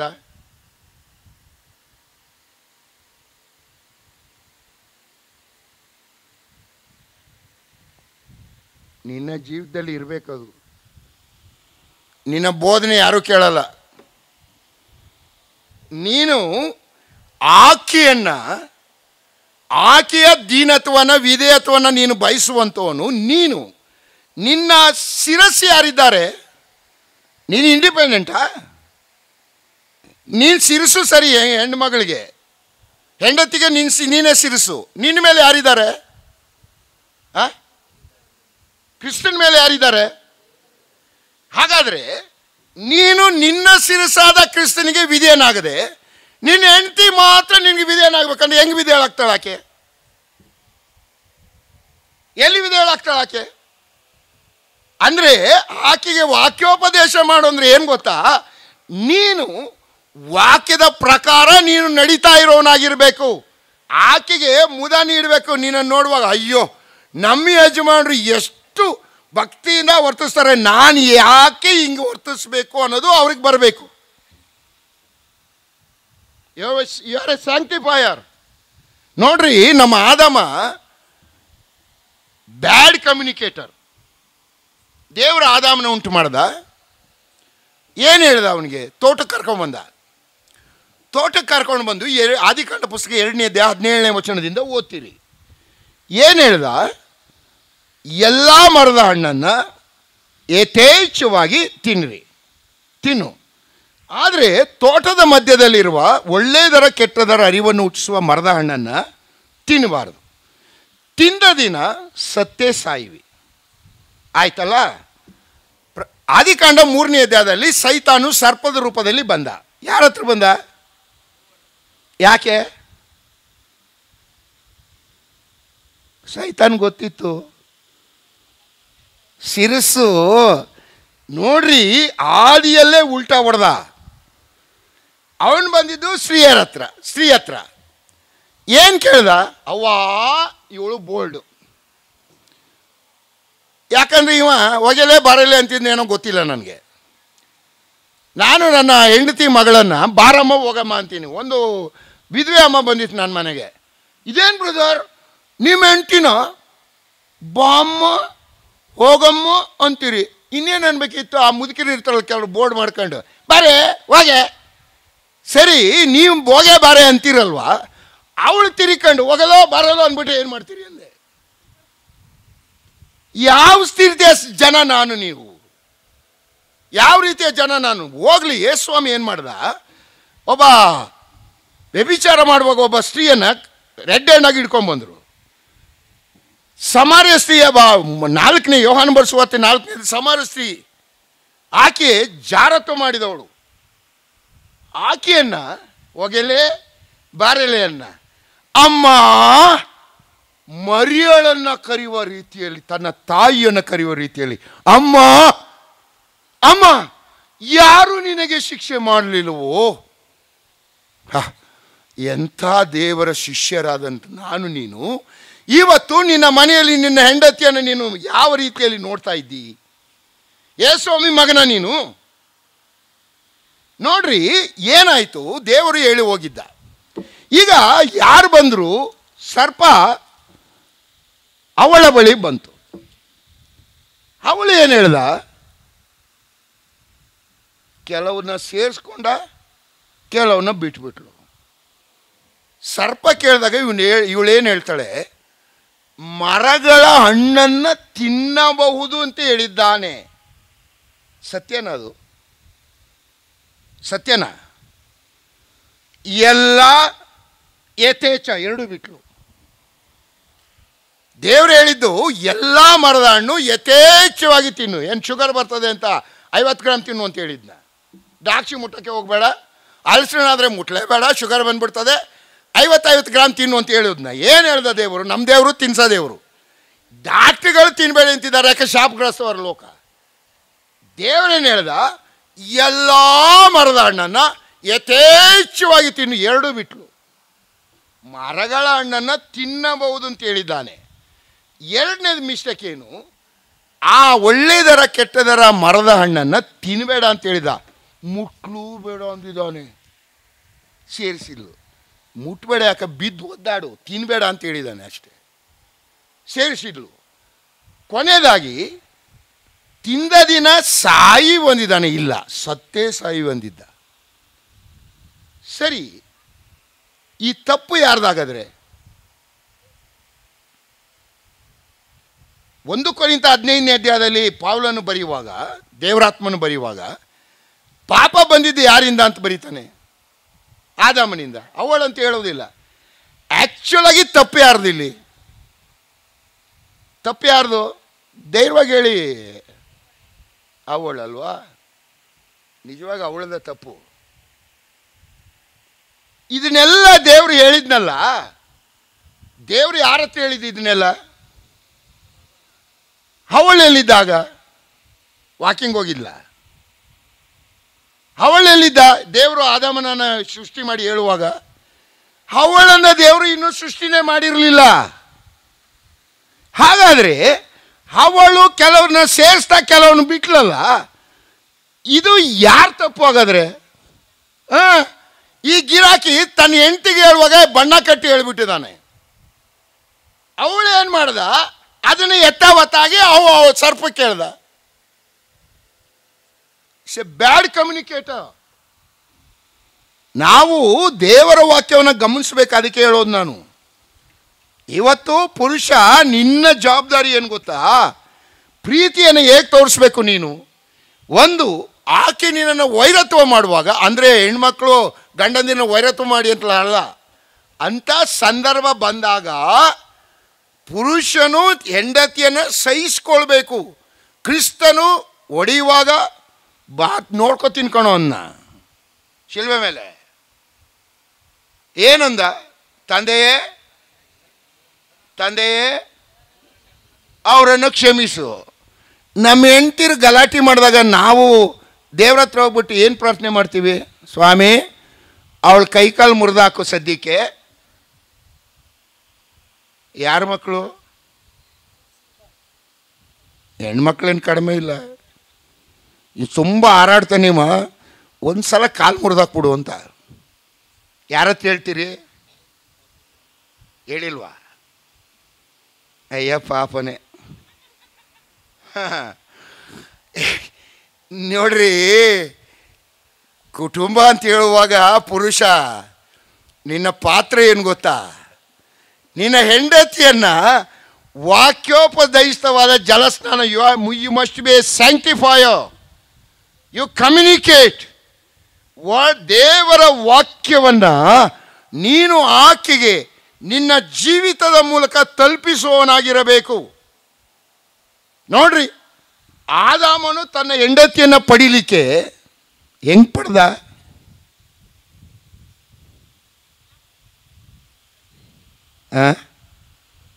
ರಕ್ತ ಸುರಿಸ್ದ ಗೊತ್ತಾ ನಿಮಗೆ? ಆದಾಮ ಹೆಂಡತಿ ಪಡೀಲಿಕ್ಕೆ ಯಾವ ರೀತಿ ಪಡೆದ ಗೊತ್ತಾ ನಿಮಗೆ? ದೇವರು ಅವನಿಗೆ ಮೇಜರ್ ಆಪರೇಷನ್ ಮಾಡ್ದ.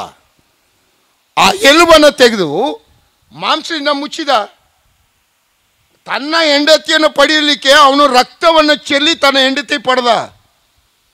ಯಾಕೋಬ ತನ್ನ ಪ್ರೀತಿಯ ಹೆಂಡತಿಯಾದ ರಾಹೇಲನ್ನು ಹೆಂಡತಿಯಾಗಿ ಪಡೀಲಿಕ್ಕೋಸ್ಕರವಾಗಿ 14 ವರ್ಷ ಲಾಬಾನನ ಮನೆಯಲ್ಲಿ ಜೀತ ಮಾಡಿದ.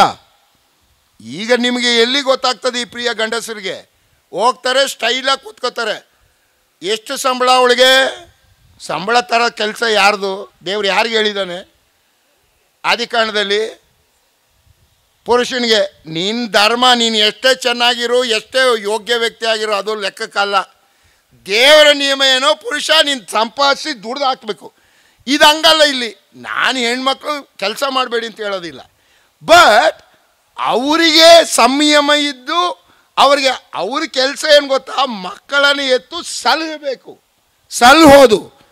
ಇದನ್ನು ಮಾಡಿ ಕೆಲಸನೂ ನಾನು ಮಾಡ್ತೀನಿ ಎಂಬುದು ಅವ್ರಿಗೆ ಇಷ್ಟ ಇದ್ದರೆ ಮಾಡ್ಬೋದು. ಇಲ್ಲಿ ಹಂಗಲ್ಲ. ಇಲ್ಲಿ ಇವನು ಬರ್ತಾನೆ, ಮೊದಲೇ ಕೇಳ್ತಾನೆ, ಎಷ್ಟು ಸಂಬಳ?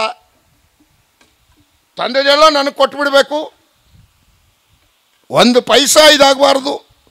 ಇವನೇನಕ್ಕೆ ಗುಂಡ ಇರೋದು? ಇವನೇನಕ್ಕೆ ಮದುವೆ ಆಗೋದು? ಇವನು ಸಾಕಳಕ್ಕ? ನೋಡ್ರಿ, ದೇವರ ವಾಕ್ಯ ಹೇಳುವುದೇ ಬೇರೆ. ಅವರೆಲ್ಲರೂ ತಮ್ಮ ಹೆಂಡತಿಯನ್ನು ಪಡೀಲಿಕ್ಕೆ ಆದಾಮ ರಕ್ತ ಸುರಿಸಿದ್ರೆ, ಯಾಕೋಬನು ತನ್ನ ಹೆಂಡತಿಯನ್ನು ಪಡೀಲಿಕ್ಕೆ 14 ವರ್ಷ ಜೀತ ಮಾಡ್ತಾನೆ. ಈ ನಮ್ಮ ಗಂಡಸರಿಗೆ ಅದು ಗೊತ್ತೇ ಆಗೋದಿಲ್ಲ. ಹೋಗಿ ಸ್ಟೈಲಾಗಿ ಕೂತ್ಕೊಂಡು ಕೊಡ್ತೀಯ, ಇಡ್ತೀಯ, ಹಂಗೆ ಮಾಡ್ತೀಯ, ಹಿಂಗೆ ಮಾಡ್ತೀಯ ಅಂತ ತಗೊಂಬಂದ್ಬಿಡ್ತಾರೆ. ಈ ಮಾತು ಏನು ಗೊತ್ತಾಗ್ತದೆ ಹೆಂಡ್ತಿದ್ದು? ಸತ್ಯವೇದ ಹೇಳೋದು ಅದಲ್ಲ. ನಿನ್ನ ಹೆಂಡತಿ ಭಾಳ ಶ್ರೇಷ್ಠಳು. ನೀನು ಆಕೆಯನ್ನು ಸಂಸರ್ಗ ಮಾಡುವಾಗ ನಿನ್ನ ಪಾತ್ರ ಏನು ಗೊತ್ತಾ? You are a sanctifier. ವಾಕ್ಯೋಪದೇಶ ಸಿದ್ಧ ಮಾಡಬೇಕು. ಇದು 2 ಪ್ರೀತಿ ತೋರಿಸ್ಬೇಕಾದ್ದು. 1 ರಕ್ಷಕನ ಪಾತ್ರ, ಪ್ರಾಣ ಕೊಡೋಷ್ಟು ನೀನು ಪ್ರೀತಿ ಮಾಡಬೇಕು. 2 ಆಕೆಯನ್ನು ಶುದ್ಧೀಕರಿಸುವ ಕಾರ್ಯ ಅಥವಾ ಜಲಸ್ನಾನ ಮಾಡಿಸಿ, ಉಪದೇಶ ಎಂಬ ಜಲಸ್ನಾನ ಮಾಡಿಸಬೇಕು. 3 ಯು ಆರ್ ಎ ಸ್ಯಾಟಿಸ್ಫೈಯರ್. ಆಕೆಯನ್ನು ತೃಪ್ತಿಪಡಿಸುವನಾಗಿರಬೇಕು. ಅದಕ್ಕೆ ಅವನು ಏನು ಬರೀತಾ ಇದ್ದಾನೆ? ಎಫೆಸ ಬರೆದ ಪತ್ರಿಕೆ 5ನೇ ಅಧ್ಯಾಯ 27ನೇ ವಚನ. ಅದನ್ನು ಕಳಂಕ, ಸುಕ್ಕು ಮುಂತಾದದೊಂದು ಇಲ್ಲದ ಕನ್ನಿಕೆಯು ಎಂಬಂತೆ ಪರಿಶುದ್ಧವೂ ನಿರ್ದೋಷವೂ ಮಹಿಮೆಯುಳ್ಳದ್ದೂ ಆಗಿರುವ ಸಭೆಯನ್ನಾಗಿ ತನ್ನೆದುರಿನಲ್ಲಿ ನಿಲ್ಲಿಸಿಕೊಳ್ಳಬೇಕೆಂದು. 28-29. ಹಾಗೆಯೇ ಪುರುಷರು ಸಹ ಸ್ವಂತ ಶರೀರವನ್ನು ಪ್ರೀತಿಸಿಕೊಳ್ಳುವ ಪ್ರಕಾರವೇ ತಮ್ಮ ಹೆಂಡತಿಯರನ್ನು ಪ್ರೀತಿಸುವ ಹಂಗಿನವರಾಗಿದ್ದಾರೆ.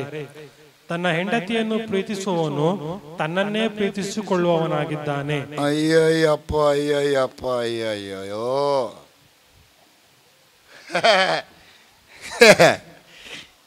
ಎಲ್ಲಿಗೆ ಅನ್ವಯ ಆಗುತ್ತೆ ನಮಗೆ?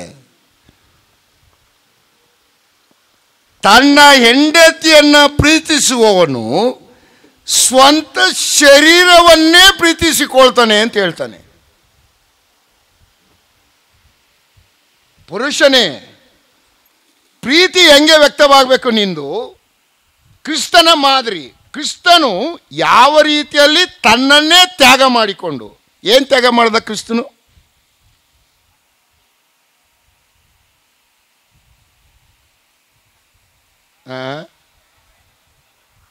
ಅಯ್ಯೋ ದೇವ್ರೆ, ಎಲ್ಲಿದ್ದ ಕ್ರಿಸ್ತನು ಬರೋಕ್ಕೆ ಮುಂಚೆ? ಅಮೇರಿಕದಲ್ಲ. ಎಲ್ಲಿದ್ದ? ಫಿಲಿಪಿ 2:6-8 ಓದ್ಕೊಳ್ಳಿ. ದೇವರಿಗೆ ಸರಿಸಮಾನವಾದ ಪದವಿಯಲ್ಲಿದ್ದ ಆತನು ಆ ಪದವಿಯನ್ನು ಬಿಡಲೇನು ಎಂದೆಣಿಸದೆ ತನ್ನನ್ನು ತಗ್ಗಿಸಿಕೊಂಡು ಮನುಷ್ಯ ಸದೃಶನಾಗಿ ಬಂದನು. ಹೀಗೆ ಆತನು ಆಕಾರದಲ್ಲಿ ಮನುಷ್ಯನಾಗಿ ಕಾಣಿಸಿಕೊಂಡಾಗ ಮರಣವನ್ನು, ಅಂದರೆ ಶಿಲುಬೆಯ ಮರಣವನ್ನು ಹೊಂದುವಷ್ಟರ ಮಟ್ಟಿಗೆ ತನ್ನನ್ನು ತಗ್ಗಿಸಿಕೊಂಡನು. ನಿನಗೋಸ್ಕರವಾಗಿ ಪರಲೋಕವನ್ನು ಬಿಟ್ಟ. ನಿನಗೋಸ್ಕರವಾಗಿ ಈ ಲೋಕದಲ್ಲಿ ಹುಟ್ಟುವಾಗ ಬಡಗಿಯ ಮನೆಯಲ್ಲಿ ಹುಟ್ಟಿದ. ಆಕಾಶದಲ್ಲಿ ಹಾರಾಡುವ ಪಕ್ಷಿಗಳಿಗೆ ಗೂಡುಗಳಿವೆ, ನರಿಗಳಿಗೆ, ಗುದ್ದುಗಳಿಗೆ, ಮನುಷ್ಯ ಕುಮಾರನಿಗೆ ತಲೆ ಇಡುವಷ್ಟು ಸ್ಥಳ ಈ ಲೋಕದಲ್ಲಿ ಇಲ್ಲ. ಬಡಗಿಯ ಮನೆ, ಸಾಯುವಾಗ ಶಿಲುಬೆ ಮರಣ, ಹೂಣಿಡುವಾಗ ಪರರ ಸಮಾಧಿ. ವಾಹ್, ಎಂಥ ತ್ಯಾಗ, ಎಂಥ ತ್ಯಾಗ! ತನ್ನ ವಧುವನ್ನು ಸಂಪಾದಿಸಲಿಕ್ಕೋಸ್ಕರವಾಗಿ, ತನ್ನ ವಧುವನ್ನು ಪ್ರೀತಿ ಮಾಡಲಿಕ್ಕೋಸ್ಕರವಾಗಿ ನನ್ನ ಕರ್ತನು ತ್ಯಾಗ ಮಾಡಿದಂಥ ರೀತಿ ಇವತ್ತು ನನಗೆ, ನಿನಗೆ, ಪುರುಷನಿಗೆ ದೇವರ ವಾಕ್ಯ ಹೇಳ್ತದೆ, ನೀನು ನಿನ್ನ ಹೆಂಡತಿಯನ್ನು ನಿನ್ನ ಸ್ವಂತ ಶರೀರವನ್ನು ಪ್ರೀತಿ ಮಾಡಿಕೊಂಡ ಮೇರೆಗೆ ನಿನ್ನ ಹೆಂಡತಿಯನ್ನು ಪ್ರೀತಿ ಮಾಡಬೇಕು. ಅದೆಂಗೆ? ಒಂದು ಉದಾಹರಣೆ ಹೇಳ್ಬಿಡ್ತೀನಿ ನಿಮಗೆ. ಎಷ್ಟು ಜನಕ್ಕೆ ಇಲ್ಲಿ ಕ್ರಿಕೆಟ್ ಮ್ಯಾಚ್ ನೋಡೋಕೆ ಇಷ್ಟ ಇದೆ?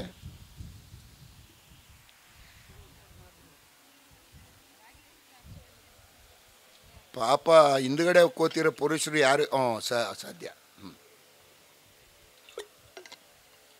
ಇಂಡಿಯಾ ಪಾಕಿಸ್ತಾನ ಮ್ಯಾಚ್ ಆಗ್ತಿದೆ ಅಂತ ತಿಳ್ಕೊಳ್ಳಿ. India Pakistan match. India 6 run ಆಗಬೇಕಾಗಿದೆ, ಕೊನೆ ಒಂದು ಬಾಲ್ ಇದೆ.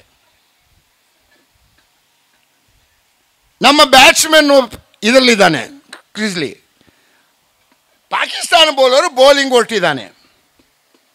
ನೀವು ಏನು ಮಾಡಿರ್ತೀರಿ? ತಲೆಯನ್ನು ತಗೊಬಂದು ಯಾವುದ್ರೊಳಗೆ ಹೋಗ್ಬಿಟ್ಟಿರ್ತೀರಿ? ಎಲ್ಲಿಗೆ ಹಾಕೊಂಡಿರ್ತೀರಿ? ಟಿ ವಿ ಒಳಗೆ. ನಿಮ್ಮ ಹೆಂಡತಿ ಬಾತ್ರೂಮಿಂದ ಬಿದ್ದೋಗಿದ್ದೀನಿ ಅಂತಾರೆ. ಏನು ಮಾಡ್ತೀರಿ? ಇರಲಿ, ಈಗಲೇ ಬೀಳ್ಬೇಕಾ? ಕೊನೆಯ ಬಾಲ್ ನೋಡ್ತಾ ಇದ್ದೀವಿ 7 ಅಲ್ಲೇ ನಿನ್ನ ಪ್ರೀತಿ ವ್ಯಕ್ತ ಆಗೋದು. ಅಯ್ಯೋ, ಇವರು ಸೋತ್ರೇನು ಗೆದ್ರೇನು, ನನ್ನ ಹೆಂಡತಿ ಅಯ್ಯಯ್ಯೋ. ವಾಕ್ಯ ಹೇಳ್ತಾ ಇರೋದು ಇದನ್ನ. ನಿನ್ನ ಹೆಂಡತಿಯನ್ನ ಕ್ರಿಸ್ತನು ಪ್ರೀತಿ ಮಾಡಿ ತನ್ನನ್ನೇ ತ್ಯಾಗ ಮಾಡಿದ ರೀತಿಯಲ್ಲಿ ನೀನು ಪ್ರೀತಿ ಮಾಡಬೇಕಪ್ಪ ಮಗ. ಯಾಕಂದ್ರೆ ನೀನು ಯಜಮಾನ ಮನೆಯದು, ನೀನು ಕ್ರಿಸ್ತನ ಪಾತ್ರ ವಹಿಸಬೇಕು. ಪ್ರಾಣ ಕೊಡುವಷ್ಟು ಆಕೆಯನ್ನು ರಕ್ಷಕನಾಗಿ ವರ್ತಿಸು. 2, ಆಕೆಯನ್ನು ಸ್ಯಾಂಕ್ಟಿಫೈ ಮಾಡುವವನಾಗಿ ವರ್ತಿಸು.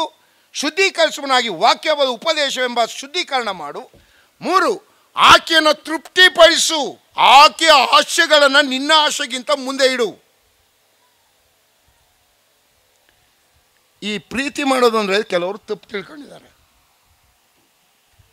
ಏನು ಮಾಡ್ತಾರೆ? ಹೆಂಡತಿರಿಗೆ ಭಯ ಪಟ್ಕೊಂಡು ಕಾರ್ಯ ಮಾಡ್ತಿರ್ತಾರೆ. ಕೆಲವು ಹೆಂಡತಿರು ಗಂಡನಿಗೆ ಭಯ ಪಟ್ಕೊಂಡು ಓಡಾಡ್ಕೊಂಡಿರ್ತಾರೆ. ದೇವ್ರ ವಾಕ್ಯ ಅದನ್ನ ಹೇಳಲ್ಲ. ಭಯ ಪಟ್ಟು ನೀನು ಮಾಡಿದ್ರೂ ಉಪಯೋಗ ಇಲ್ಲ. ಪ್ರೀತಿ ಏನಾಯಿತು, ಒಂದು ಸಲ ಒಬ್ಬ ಮಗ ಇದ್ದ, ಅವನು ಇಂಜಿನಿಯರಿಂಗ್ ಕಾಲೇಜ್ ಸೇರಿದ. ಅವ್ರ ಅಪ್ಪನಿಗೆ ಹೇಳ್ದ, ಅಪ್ಪ ಕಾರ್ ತಕ್ಕೊಡು ನನಗೆ ಅಂದ. ಅಲ್ಲ ಕಣೋ ಮಗನೇ, ಸೈಕಲ್ ತಗೊಳಕ್ಕೆ ಯೋಗ್ಯತೆ ಇಲ್ಲ ನನಗೆ, ನೀನು ಕಾರ್ ತಗೊಳಕ್ಕಾಗುತ್ತಾ? ಏನು ಮಾಡ್ದ, ಮನೆ ಮುಂದೆ ಒಂದು ಮರ ಇತ್ತು, ತೆಂಗಿನ ಮರ, ಹತ್ಬಿಟ್ಟ ಮೇಲೆ. ಕಾರ್ ತಕ್ಕೊಡ್ತೀಯನ್ನು ಇಳಿತೀನಿ, ಇಲ್ಲದವರೆ ಸೂಸೈಡ್ ಮಾಡ್ಕೊಬಿಡ್ತೀನಿ ಅಂತ ಮರ ಹತ್ಬಿಟ್ಟ. ಪಾಪ ಇವ್ರು ಇರೋದು ಒಬ್ಬನೇ ಮಗ. ಲೋ ಬಾಡ ಕಣೋ, ಇಳಿದ್ಬಿಡೋ ಪ್ಲೀಸ್, ನೀನು ಒಬ್ಬನೇ ಕಣೋ. ಅಪ್ಪ ಹೇಳ್ದ, ಅಮ್ಮ ಹೇಳ್ದ, ಅಜ್ಜಿ ಹೇಳ್ದ, ಯಾರು ಹೇಳಿದ್ರು ಕೇಳಲಿಲ್ಲ. ಸಾಯಂಕಾಲ ಆಗೋಯ್ತು. ಸಾಯಂಕಾಲ ಆದಾಗ ಇವ್ರಿಗೆ ಒಂದು ನೆನಪು ಬಂತು. ಇವನು ಯಾವಾಗಲೂ ಹೇಳ್ತಾ ಇದ್ನಂತೆ, ನಮ್ಮ ಒಬ್ಬ ಸೇವಕರು, ನನಗೆ ಭಾಳ ಪ್ರೀತಿ ಸೇವಕರ ಮೇಲೆ ಅಂತ. ಇವರೇನು ಮಾಡಿದ್ರು, ಇವನು ಸೂಸೈಡ್ ಮಾಡ್ಕೊಳ್ಳೋಣ ಇವನು. ಯಾಕಂದರೆ ಬೆಳಿಗ್ಗೆ ಹೋದವನು ರಾತ್ರಿ 8 ಗಂಟೆ ಆದರೂ ಇಳಿತೇ ಇಲ್ಲ, ಏನು ಮಾಡೋದು ಅಂತೇಳಿ ಹೋಗ್ಬಿಟ್ಟು ಆ ಸೇವಕನ ಕರ್ಕೊಂಬಂದ್ರಂತೆ. ಸೇವಕ ಬಂದು ನೋಡಿದ್ರು. ಯಾಕಂದರೆ ಯಾವಾಗಲೂ ಹೇಳ್ತೀನಂತೆ ಅವ್ರ ಮೇಲೆ ಭಾರಿ ಪ್ರೀತಿ ಅಂತ. ಸರಿ ಇವನ್ ಮಾತಾಡಿ ಕೇಳ್ತಾರೇನೋ ಅಂತೇಳಿ ಸೇವಕರನ್ನ ಕರ್ಕೊಬಂದರು.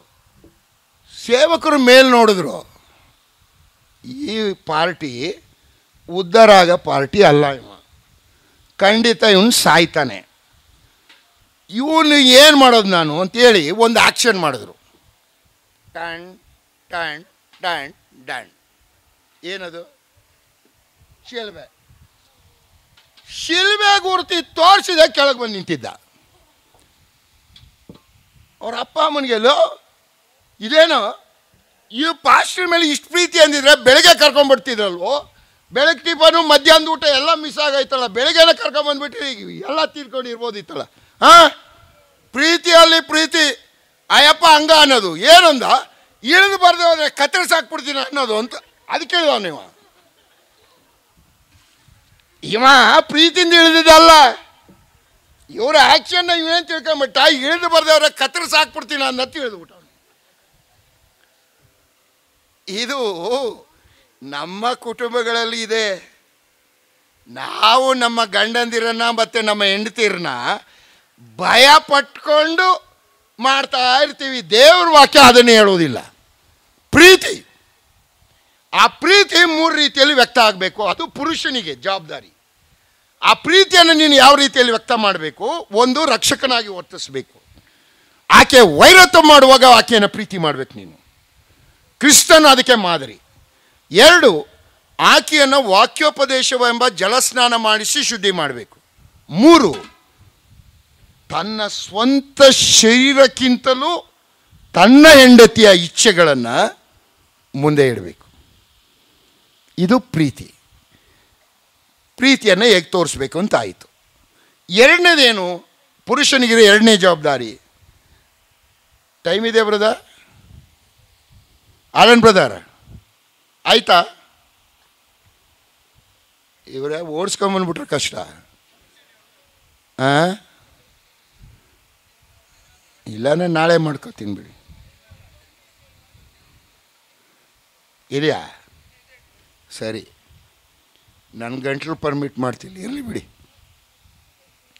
2ನೇದು, ಪುರುಷನು ತನ್ನ ಹೆಂಡತಿಯನ್ನು ತಿಳ್ಕೊಂಡವನಾಗಿರಬೇಕು. You know your wife.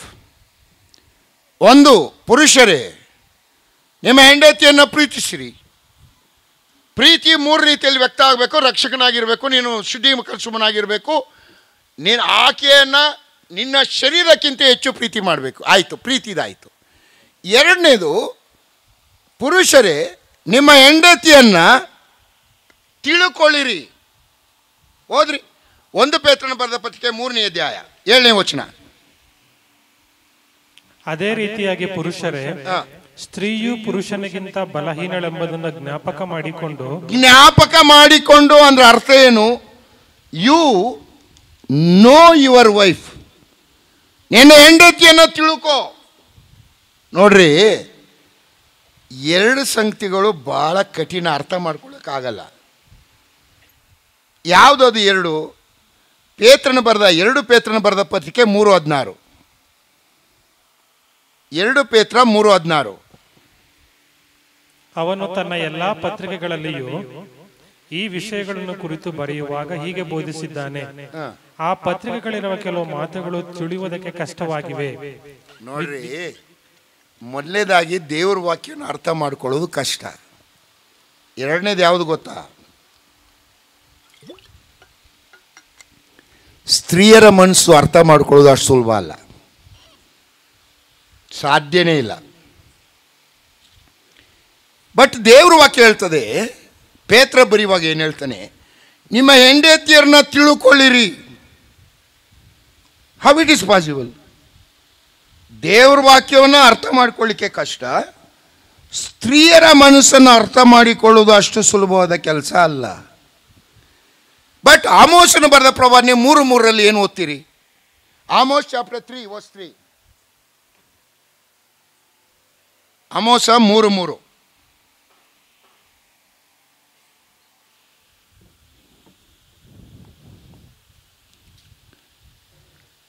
ಅಮೋಸನ ಬರೆದ ಪ್ರವಾದನೆ 3ನೇ ಅಧ್ಯಾಯ 3ನೇ ವಚನ, ಹಳೆ ಒಡಂಬಡಿಕೆಯಲ್ಲಿದೆ.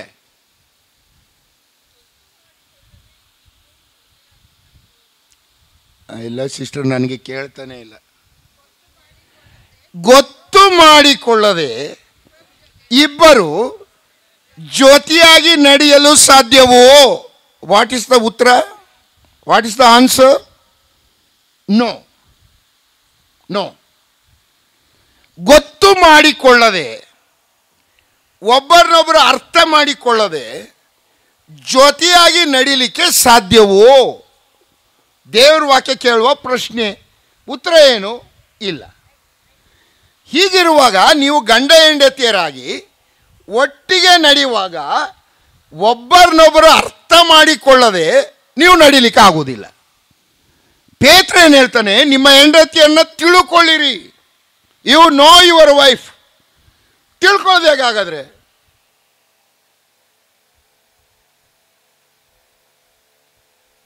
ತಿಳ್ಕೊಳ್ಳೋದು ಹೇಗೆ? 128ನೇ ಕೀರ್ತನೆ 3ನೇ ವಚನ, 128:3.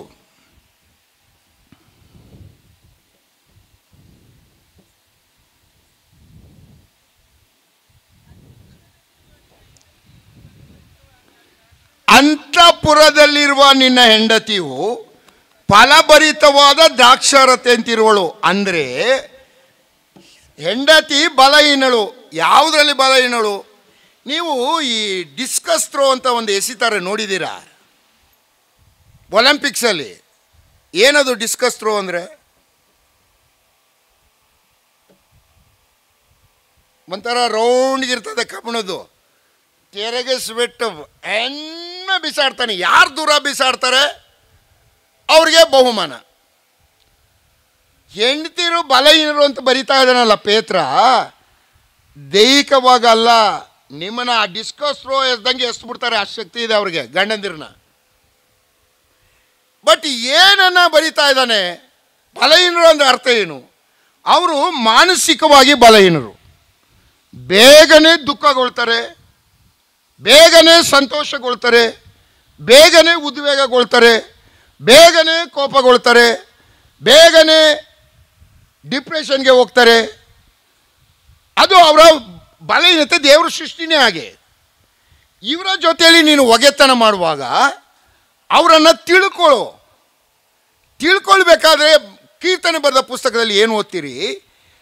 ಆಕೆಗೆ ತನ್ನ ಒಳಗಡೆ ಇರುವ ಸತ್ಯಗಳನ್ನು, ತನ್ನ ಆಶೆಗಳು, ತನ್ನ ಕೊರತೆಗಳು, ತನ್ನ ದುಃಖ, ತನ್ನ ನೋವು, ತನ್ನ ನಿರೀಕ್ಷೆ ಎಲ್ಲವನ್ನು ಆಕೆ ಬಾಯಿ ಬಿಡಬೇಕಾದ್ರೆ ನೀನು ಏನು ಮಾಡಬೇಕಂದ್ರೆ, ಆಕೆಯನ್ನು ಅರಮನೆಯ ಅಂತಃಪುರ ಎಲ್ಲಿರ್ತದೆ? ಅಂತಃಪುರ ಅಂದರೆ ಏನಮ್ಮ? ಅಯ್ಯೋ ದೇವ್ರೆ, ಇದು ಹೋಯಿತು ಕತೆ ನನಗೆ. ಅಂತಃಪುರ ಅಂದರೆ ಏನಮ್ಮ? ಅರಮನೆಯಲ್ಲಿ ರಾಣಿ ವಾಸ ಮಾಡುವಂಥ ಸ್ಥಳಕ್ಕೆ ಅಂತಃಪುರ ಅಂತ ಹೇಳ್ತಾರೆ. ಅಂತಃಪುರ ಅಂದ್ರೆ ಅರ್ಥ ಏನು? ರಾಣಿಗೆ ಆ ಸ್ಥಳದಲ್ಲಿ ಬಹಳವಾಗಿ ಸ್ವಾತಂತ್ರ್ಯ ಇರ್ತದೆ. ಅಲ್ಲಿ ಆಕೆಗೆ ಭದ್ರವಾದ ರಕ್ಷಣೆ ಇರ್ತದೆ. ಅಲ್ಲಿ ಬೇರೆ ಯಾರು ಪ್ರವೇಶ ಮಾಡಲಿಕ್ಕೆ ಅವಕಾಶ ಇಲ್ಲ. ರಕ್ಷಣೆ ಇದೆ, ಸ್ವಾತಂತ್ರ್ಯ ಇದೆ, ಸಂತೋಷ ಇದೆ, ಸಮಾಧಾನ ಇದೆ. ದೇವರು ವಾಕ್ಯ ಹೇಳ್ತದೆ, ನೀನು ನಿನ್ನ ಹೆಂಡತಿಯನ್ನು ನಿನ್ನ ಮನೆಯಲ್ಲಿರುವಂಥ ಪರಿಸರವನ್ನು ಅರಮನೆಯ ಅಂತಃಪುರದ ಪರಿಸರಕ್ಕೆ ನೀನು ಆಕೆಯನ್ನು ತರುವಾಗ, ಅಂದರೆ ಆಕೆಯನ್ನು ಕರ್ಕೊಂಡೋಗಿ ಮೈಸೂರು ಪ್ಯಾಲೇಸಲ್ಲಿ ಒಂದು ಸಲ ತೋರಿಸ್ಬಿಟ್ಟು ಕರ್ಕೊಂಬಂದ್ಬಿಡು ಅಂತಲ್ಲ. ಅಂತಃಪುರದಲ್ಲಿ ಅಂದರೆ ಆಕೆಗೆ ನಿನ್ನ ಜೊತೆಯಲ್ಲಿ ನಿನ್ನ ಮೇಲೆ ನಂಬಿಕೆ ಬರಬೇಕು. ನಿನ್ನ ಮೇಲೆ ಆಶ್ರಯಿಸಿದ್ರೆ ಈತನು ಆಶ್ರಯಿಸಲಿಕ್ಕೆ ಯೋಗ್ಯ ವ್ಯಕ್ತಿ, ಈತನು ನನ್ನ ಕೊರತೆಗಳನ್ನು ನೀಗಿಸಬಲ್ಲ, ಈತ ನನ್ನನ್ನು ಪ್ರೀತಿ ಮಾಡ್ತಾನೆ, ಈತ ನನ್ನ ದುಃಖಗಳನ್ನು ಕೇಳ್ತಾನೆ, ಈತನು ನನಗೆ ಆಶ್ರಯ ಆಗ್ತಾನೆ ಎಂಬ ಆ ಅನುಭವವನ್ನು ನೀನು ಕೊಡುವಾಗ ಆಕೆ ತನ್ನಲ್ಲಿರುವಂಥ ಗುಪ್ತವಾದ ಸಂಗತಿಗಳನ್ನು ಹೊರಗಡೆ ಹಾಕ್ತಾಳೆ. ಇದನ್ನು ತಿಳ್ಕೊಳ್ಳದೆ ನೀನು ಆಕೆ ಜೊತೆಯಲ್ಲಿ ಒಗೆತನ ಮಾಡುವುದು ಹೇಗೆ? ಮಾಡಬೇಕಾದ್ರೆ ನೀನು ಏನು ಮಾಡಬೇಕಾಗ್ತದೆ? ಆ ಅಟ್ಮಾಸ್ಫಿಯರನ್ನು ನೀನು ಕ್ರಿಯೇಟ್ ಮಾಡಬೇಕು. ಪುರುಷ, ನಿನ್ನ ಜವಾಬ್ದಾರಿ ಅದು. ಯಾಕಂದ್ರೆ ನೀನು ನಾಯಕ ಮನೆಗೆ. ಆಕೆಯನ್ನು ತಿಳ್ಕೊಳ್ಬೇಕಾದ್ರು ನಿನ್ನ ಧರ್ಮ. ಆಕೆ ತನ್ನಲ್ಲಿರುವ ಎಲ್ಲ ಸಂಗತಿಗಳನ್ನು ನಿನ್ನ ಮುಂದೆ ಹೇಳಬೇಕಾದ್ರೆ ಅಂತಃಪುರದ ಅನುಭವವನ್ನು ಆಕೆಗೆ ಕೊಡಬೇಕು. ರಕ್ಷಣೆ, ಆಕೆಗೆ ನಿನ್ನ ಮೇಲೆ ಧೈರ್ಯ ಬರುವಂಥ ಸ್ಥಿತಿಗೆ ನೀನು ಆಕೆಯನ್ನು ನಡೆಸಬೇಕು. ಆಕೆ ಏನು ಮಾಡ್ತಾಳೆ? ಆಕೆ ನಿನ್ನಲ್ಲಿರುವುದನ್ನು ಹೇಳ್ತಾಳೆ. ಅದು ಒಂದು ಮಾರ್ಗ. ಎರಡನೇ ಮಾರ್ಗ, ಕಮ್ಯುನಿಕೇಷನ್ ನಮ್ಮದು ಯಾವುದ್ರ ಮೂಲಕ ಆಗ್ತದೆ?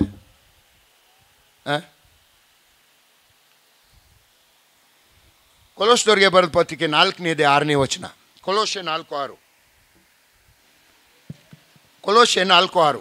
ನಿಮ್ಮ ಸಂಭಾಷಣೆ ಯಾವಾಗಲೂ ಇಂಪಾಗಿಯೂ ರಸವತ್ತಾಗಿಯೂ ಇರಲಿ. ನೀವೇನು ಮಾಡಬೇಕು? ನಿಮ್ಮ ಹೆಂಡತಿರ ಜೊತೆಯಲ್ಲಿ ಮಾತಾಡಬೇಕು. ಎಷ್ಟು ಜನ ಗಂಡಂದಿರು ಏನು ಹೇಳ್ತಾನೆ ಕೊಲೋಸ್ದವರಿಗೆ ಬರೆದ ಪತ್ರಿಕೆಯಲ್ಲಿ? ನಿಮ್ಮ ಸಂಭಾಷಣೆಯು ಇಂಪು. ಈಗ ಸಂಜೆ ಇವರು ಹ್ಯಾರಿ ಅವರು ಆಡ್ತಾ ಇದ್ರು, ಇಂಪಾಗಿ ಕೇಳಿಸುವಾಗ ನಾವೇನು ಮಾಡ್ತೀವಿ? ಆ ಹಾಡನ್ನು ಏನು ಸಿಸ್ಟರ್, ಯಾವುದೋ ಹಾಡು ಕೇಳ್ತಾ ಇರ್ತೀವಿ, ತುಂಬ ಇಂಪಾಗಿದ್ರೆ ಏನು ಮಾಡ್ತೀವಿ? ಕೇಳಿಸ ಆಯ್ತಂತ ಆಫ್ ಮಾಡ್ತೀವ? ಏನು ಮಾಡ್ತೀವಿ? ರಿವೈಂಡ್ ಹಾಕಿ ಮಾಡ್ತೀವಿ ಅಲ್ವಾ? 2, ನಿಮ್ಮ ಸಂಭಾಷಣೆಯು ರುಚಿ, ಇಂಪಾಗಿಯೂ ರಸವತ್ತು. ಈಗ ನಮಗೆ ಸಮ್ಮರ್ ಇದೆ, ಒಂದು ಕಲಂಗಡಿ ಜ್ಯೂಸ್ ಕೊಟ್ಟರೆ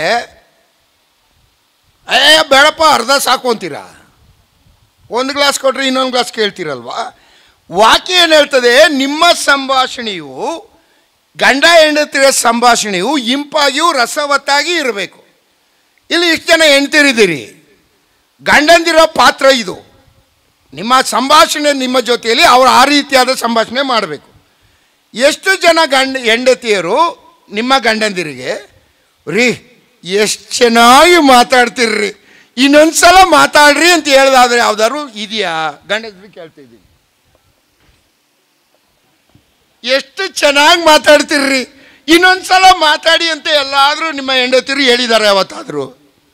ಅದಕ್ಕೆ ಬದಲಾಗಿ ಏನು ಹೇಳ್ತಾರೆ? ರಜಾ ಇವನು ಗೌರ್ಮೆಂಟ್ ರಜಾ ಇರ್ತದೆ, ಮನೇಲಿ ಇರ್ತಾನೆ. ಏನು ಹೇಳ್ತಾರೆ ಹೆಂಡ್ತಿರು? ಎಲ್ಲೂ ಕೆಲಸ ಇಲ್ವಾ, ಮನೇಲೇ ಇರ್ತೀರಾ ಅಂದ್ರೆ ಅರ್ಥ ಏನು ಗೊತ್ತಾ? ಇವ ಮನೇಲೇ ಇರ್ತಾನೆ, ಎಲ್ಲಿ ತಲೆ ತಿಂತಾನೆ ಅಂತ ಎಲ್ಲರೂ ಹೋಗು ಅಂತ. ಎಲ್ಲಿಯ ಕಮ್ಯುನಿಕೇಶನ್ ನಿಮ್ಮದು? ವಾಕ್ಯ ಹೇಳುವುದು, ನೀನು ಪುರುಷ, ನಿನ್ನ ಹೆಂಡತಿನ ತಿಳ್ಕೊಳ್ಬೇಕಾದ್ರೆ ಆಕೆಯ ಮನಸ್ಸಿಗೆ ನೀನು ಅಂತಃಪುರದ ಯೋಚನೆಯನ್ನು ಕಲ್ಪಿಸಬೇಕು, ಆ ಪರಿಸರವನ್ನು ಮಾಡಬೇಕು. 2, ನೀನು ಆಕೆಯ ಜೊತೆಯಲ್ಲಿ ಮಾತನಾಡಬೇಕು. ಮಾತನಾಡು. ಕೆಲವು ಮನೆಯಲ್ಲಿ ಏನಾಗ್ತದೆ, ಈ ಮಾತನಾಡದೇ ಇರೋದ್ರಿಂದ ಅನೇಕ ಸಮಸ್ಯೆಗಳು ಬರ್ತದೆ. ಏನಾಯಿತು, ಒಬ್ಬರು ಹೊಸದಾಗಿ ಮದುವೆ ಆಗಿದ್ರು. ಈ ಹೊಸದಾಗಿ ಹೊಸದಾಗಿ ಬಟ್ಟೆ ಹೋದರೆ ಗೋಣಿನೂ ಒಗೆದು ಬಿಡ್ತಾನಂತೆ. ನಮ್ಮ ತಂದೆಯವರು ಹೇಳೋರು ಗಾದೆ. ಈ ಹೆಣ್ಮಕ್ಳು ಹಂಗೆ ಹೊಸದಾಗಿ ಮದುವೆ ಆದಾಗ, ಈಗೇನು ಹೊಸದಾಗಿ ಮದುವೆ ಆಗಿದ್ಲು, ಗಂಡನ ಮೆಚ್ಚಕ್ಕೆ ಏನು ಮಾಡಿದ್ಲು, ಗಂಡ ಆಫೀಸ್ಗೆ ಹೋದ. ಆಫೀಸ್ಗೆ ಹೋಗಿದ್ದು ಇವಳೇನು ಮಾಡಿದ್ಲು, ಇವಳು ಬಿಸಿಬೇಳೆ ಬಾತ್ ಎಕ್ಸ್ಪರ್ಟು. ಮಧ್ಯಾಹ್ನ ಗಂಡ ಊಟಕ್ಕೆ ಬರ್ತಾನೆ, ನಾನು ಬಿಸಿಬೇಳೆ ಎಕ್ಸ್ಪರ್ಟು, ಬಿಸಿಬೇಳೆ ಬಾತ್ ಮಾಡಿ ಇಟ್ಬಿಡ್ತೀನಿ, ನನ್ನ ಗಂಡ ಬಂದು ತಿಂದುಬಿಟ್ಟು ನಾನು ಕೊಂಡಾಡ್ಬಿಡ್ತಾನೆ ಅಂತ ಇವಳೇನು ಮಾಡಿದ್ಲು, ಬಿಸಿಬೇಳೆ ಬಾತ್ ಮಾಡಿ ಇಟ್ಬಿಟ್ಟು ಮುಚ್ಚಿಟ್ಲು. ಗಂಡ ಬಂದಿದೆ, ನೀರು ಕೊಟ್ಲು, ಕಾಯಿಲ್ ತೊಳ್ಕೊಂಡ. ಈ ಡೈನಿಂಗ್ ಹಾಲ್ದವ್ರು ಡೋರ್ ಮುಚ್ಚಿಟ್ಲಿದ್ಲು, ತೆಗೆದುಬಿಟ್ಟು ಡ್ಯಾಂಡೇನ್ ಅಂದ. ಬಂದ ಇವ ಒಳಗೆ. ಈ ಗಿರಾಕಿಗೆ ಬಿಸಿಬೇಳೆ ಬಾತ್ ನೋಡಿದ್ದೆ ಅರಳೇನೆ ಕುಡ್ದಂಗೆ ಆಯಿತು ಮುಖ. ಇವಳು ಕೋಪ ಬಂದ್ಬಿಡ್ತು. ಅಯ್ಯೋ ದೇವ್ರೆ, ಬೆಳಗ್ಗೆಯಿಂದ ಕಷ್ಟಪಟ್ಟು ನನ್ನ ಗಂಡ ಮೆಚ್ಕೋತಾನೆ ಅಂತ ಬಿಸಿಬೇಳೆ ಬಾತ್ ಮಾಡಿಟ್ಟಿದ್ರೆ ಏನ್ರಿ ನಿಮ್ಮ ಮುಖ ಅರಳೇನೆ ಕುಡ್ದಂಗೆ ಆಯಿತು. ಅವನೇನಂದ, ಲೇ ನನಗೆ ಬಿಸಿಬೇಳೆ ಬಾತ್ ಅಂದರೆ ಅಲರ್ಜಿ ಕಣೆ, ಅದನ್ನು ಕಂಡ್ರೆ ಆಗಲ್ಲ, ಹೇಳಬೇಕಿತ್ತಲ್ವಾ ಅಂದ್ಲು ಇವಳು. ಅವನೇನಂದ, ಕೇಳಬೇಕಿತ್ತಲ್ವ ನೀನು ಅಂದ. ಪ್ರಾಬ್ಲಮ್ ಏನಿಲ್ಲಿ, ಕಮ್ಯುನಿಕೇಷನ್ ಇಲ್ಲ. ಒಬ್ಬರಿಗೆ ಗೊತ್ತಿ ಒಬ್ಬರಿಗೆ ಮಾತಿಲ್ಲ. ಸತ್ಯವೇದ ಹೇಳೋದೇನೆಂದರೆ, ನಿಮ್ಮ ಮಾತು ಸರಸ ಹೇಗಿರಬೇಕು ಅಂದರೆ ರಸವತ್ತಾಗಿ ಇಂಪಾಗಿರ್ಬೇಕು. ಆಗ ನಿನ್ನ ಹೆಂಡತಿಯಲ್ಲಿ ಏನಿದೆ ಅನ್ನೋದು ಗೊತ್ತಾಗ್ತದೆ. ಹೋಗ್ಲಿ, ಎಫೆಸ ಬರೆದ ಪತ್ರಿಕೆ 4ನೇ ಅಧ್ಯಾಯ 29-30 ಏನಿದೆ? ಎಫೆಸ ಬರೆದ ಪತ್ರಿಕೆ 4ನೇ ಅಧ್ಯಾಯ 29. ನಿಮ್ಮ ಬಾಯೊಳಗಿಂದ ಯಾವ ಕೆಟ್ಟ ಮಾತು ಹೊರಡಬಾರದು, ಭಕ್ತಿಯನ್ನು ವೃದ್ಧಿ ಮಾಡುವಂತ ಕಾಲೋಚಿತವಾದ ಮಾತು ಇದ್ದರೆ ಕೇಳುವವರ ಹಿತಕ್ಕಾಗಿ ಅದನ್ನು ಆಡಿರಿ. ಕೆಟ್ಟ ಮಾತು ಅಂದ್ರೆ ಏನಮ್ಮ? ಪಾಪ ಹೆಣ್ಮಕ್ಳು ಎಲ್ಲಿ ಸಿಕ್ಕಾಕೊಂಡ್ಬಿಟ್ಟವ್ರೆ. ಕೆಟ್ಟ ಮಾತು ಅಂದ್ರೆ ಏನು? ನಡೆಯದೆ ಬರುವವನು, ಬರೆಯದೆ ಓದುವವನು, ಕರೆಯದೆ ಬರುವವನನ್ನ ಕರೆದು ಕೆರದಲ್ಲಿ ಹೊಡೆಯಂದನ ಸರ್ವಜ್ಞ. ಬರೆಯದೆ ಓದೋದಂದ್ರೆ ಅದೊಂದೇ, ಲಿಪಿ ಇಲ್ಲ, ಅದಕ್ಕೆ ಬಾಯಲ್ಲಿ ಬಂದ್ಬಿಡ್ತದೆ. ಈ ಕೆಟ್ಟ ಮಾತನ್ನ ಯಾಕೆ ಆಡ್ತೀವಿ ನಾವು? ಅಯ್ಯಯ್ಯೋ, ಈ ಕಸ್ತೂರವ್ರು ಇಷ್ಟು ಒಳ್ಳೆ ಜನ ಇದ್ದಾರೆ ಇಲ್ಲಿ. ನಾನು ಒಮ್ಮೆ ಒಬ್ಬ ಸೇವಕರ ಜೊತೆಗೆ ಕಾರ್ಲಿ ಹೋಗ್ತಾ ಇದ್ದೆ ಬೆಂಗಳೂರಲ್ಲಿ. ಅವರು ಡ್ರೈವ್ ಮಾಡ್ತಿದ್ರು, ಪಕ್ಕದಲ್ಲಿ ಮುಂದಿನ ಸೀಟ್ಲೇ ಕೂತಿದ್ದೆ. ಯಾರ್ದೋ ವಿಚಾರ ಹೇಳ್ತಾ ಇದ್ದಂಗೆ ಒಂದು ಭಯಂಕರವಾದ ಕೆಟ್ಟ ಮಾತು ಬಂದ್ಬಿಡ್ತು. ಇರೋದು ನಾವಿಬ್ಬರೇ. ಇದೇಂಗಯ್ಯ ಈ ಮಟ್ಟದ ಕೆಟ್ಟ ಮಾತು ಬಂತು ಅಂತ ಹಿಂದಕ್ಕೆ ತಿರುಗಿದೆ ನಾನು, ಹಿಂದೆ ಯಾರು ಕೂತಿದಾರ ಅಂತ. ಅವ್ರಿಗೆ ಅರ್ಥ ಆಗೋಯ್ತು. ಇಲ್ಲ ಬ್ರದರ್, ನಂದೇ ತಪ್ಪೋಗಿ ಬಂದ್ಬಿಡ್ತು ಬಾಯಿಂದ ಅಂದರು. ತಪ್ಪೋಗಿ ಬರ್ತದ? ಹೋದ್ರಿ ಮತ್ತಾಯ 12:36, ಮತ್ತಾಯ 12:36, 34. ನೀವು ಕೆಟ್ಟವರಾಗಿರಲಾಗಿ ಒಳ್ಳೆಯ ಮಾತುಗಳನ್ನಾಡುವುದಕ್ಕೆ ನಿಮ್ಮಿಂದ ಹೇಗಾದೀತು? ಹೃದಯದಲ್ಲಿ ತುಂಬಿರುವುದೇ ಬಾಯಲ್ಲಿ ಹೊರಡುವುದು. ತಪ್ಪೋಗಿ ಬರೋಕ್ಕಾಗತ್ತಾ? ಎಲ್ಲಿದೆ ಎಲ್ಲ ಒಳಗೆ? ಎಲ್ಲಿದೆ? ಈ ಕೆಟ್ಟ ಮಾತನ್ನ ಯಾಕೆ ಆಡ್ತೀವಿ ನಾವು? ಉದ್ದೇಶ ಏನು? ಇಷ್ಟೊಂದು ಒಳ್ಳೆಯವರಾಗ್ಬಿಟ್ರೆ ನನಗೆ ಕಷ್ಟ ಆಗುತ್ತೆ. ಕೆಟ್ಟ ಮಾತನ್ನ ಯಾಕೆ ಆಡ್ತೀವಿ ನಾವು? ಬಿಟ್ಬಿಡಿ, ಅಲ್ಲಿದೆ ಬರೋದು ಅದೆಲ್ಲ. ಕೋಪ ಮಾಡ್ಕೊಂಡಾಗ ನಮ್ಮ ಎದುರಿಗಿರುವ ವ್ಯಕ್ತಿಗೆ ನೋವಾಗಬೇಕು ಅಂತ. ಅದರ ಉದ್ದೇಶ ಅವನಿಗೆ ನೋವಾಗಬೇಕು, ಚುಚ್ಚಬೇಕು ಅವನಿಗೆ ಅಂತೇಳಿ ಕೆಟ್ಟ ಮಾತು ಮಾತಾಡ್ತೀವಿ. ವಾಕ್ಯ ಏನು ಹೇಳ್ತದೆ? ಎಫೆಸ 4:29 ನಿಮ್ಮ ಬಾಯಿಂದ ಯಾವ ಕೆಟ್ಟ ಮಾತು ಬರಬಾರದು, ಕಾಲೋಚಿತವಾದ ಮಾತು ಕೇಳುವರ ಹಿತಕ್ಕಾಗಿ ಮಾತನಾಡಿರಿ. ಏನು ಮಾತು ಬರ್ತಾ ಇದೆಯಮ್ಮ ಗಂಡನ ಮೇಲೆ ಅಥವಾ ಹೆಂಡತಿ ಮೇಲೆ? ಏನು ಮಾತಾಡ್ತಾ ಇದ್ದೀರಿ? ಏನು ಮಾತಾಡ್ತಾ ಇದ್ದೀವಿ ಇವತ್ತು?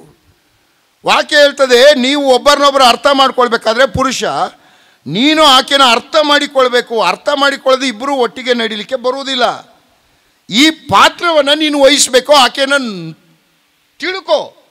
ತಿಳ್ಕೊಳ್ಬೇಕಾದ್ರೆ ನೀವೇನು ಮಾಡಬೇಕು? ಒಬ್ಬರಿಗೊಬ್ಬರು ಮಾತನಾಡಬೇಕು. ಸರಿ, ಮಾತನಾಡುವುದರಲ್ಲೂ ಏನಿದೆ? ಈಗ ಒಬ್ಬರು ತಪ್ಪು ಮಾಡಿದ್ರು, ನಿನ್ನ ಹೆಂಡತಿ ತಪ್ಪು ಮಾಡಿದ್ರು ನೀನು ಹೇಳ್ಬಾರ್ದ?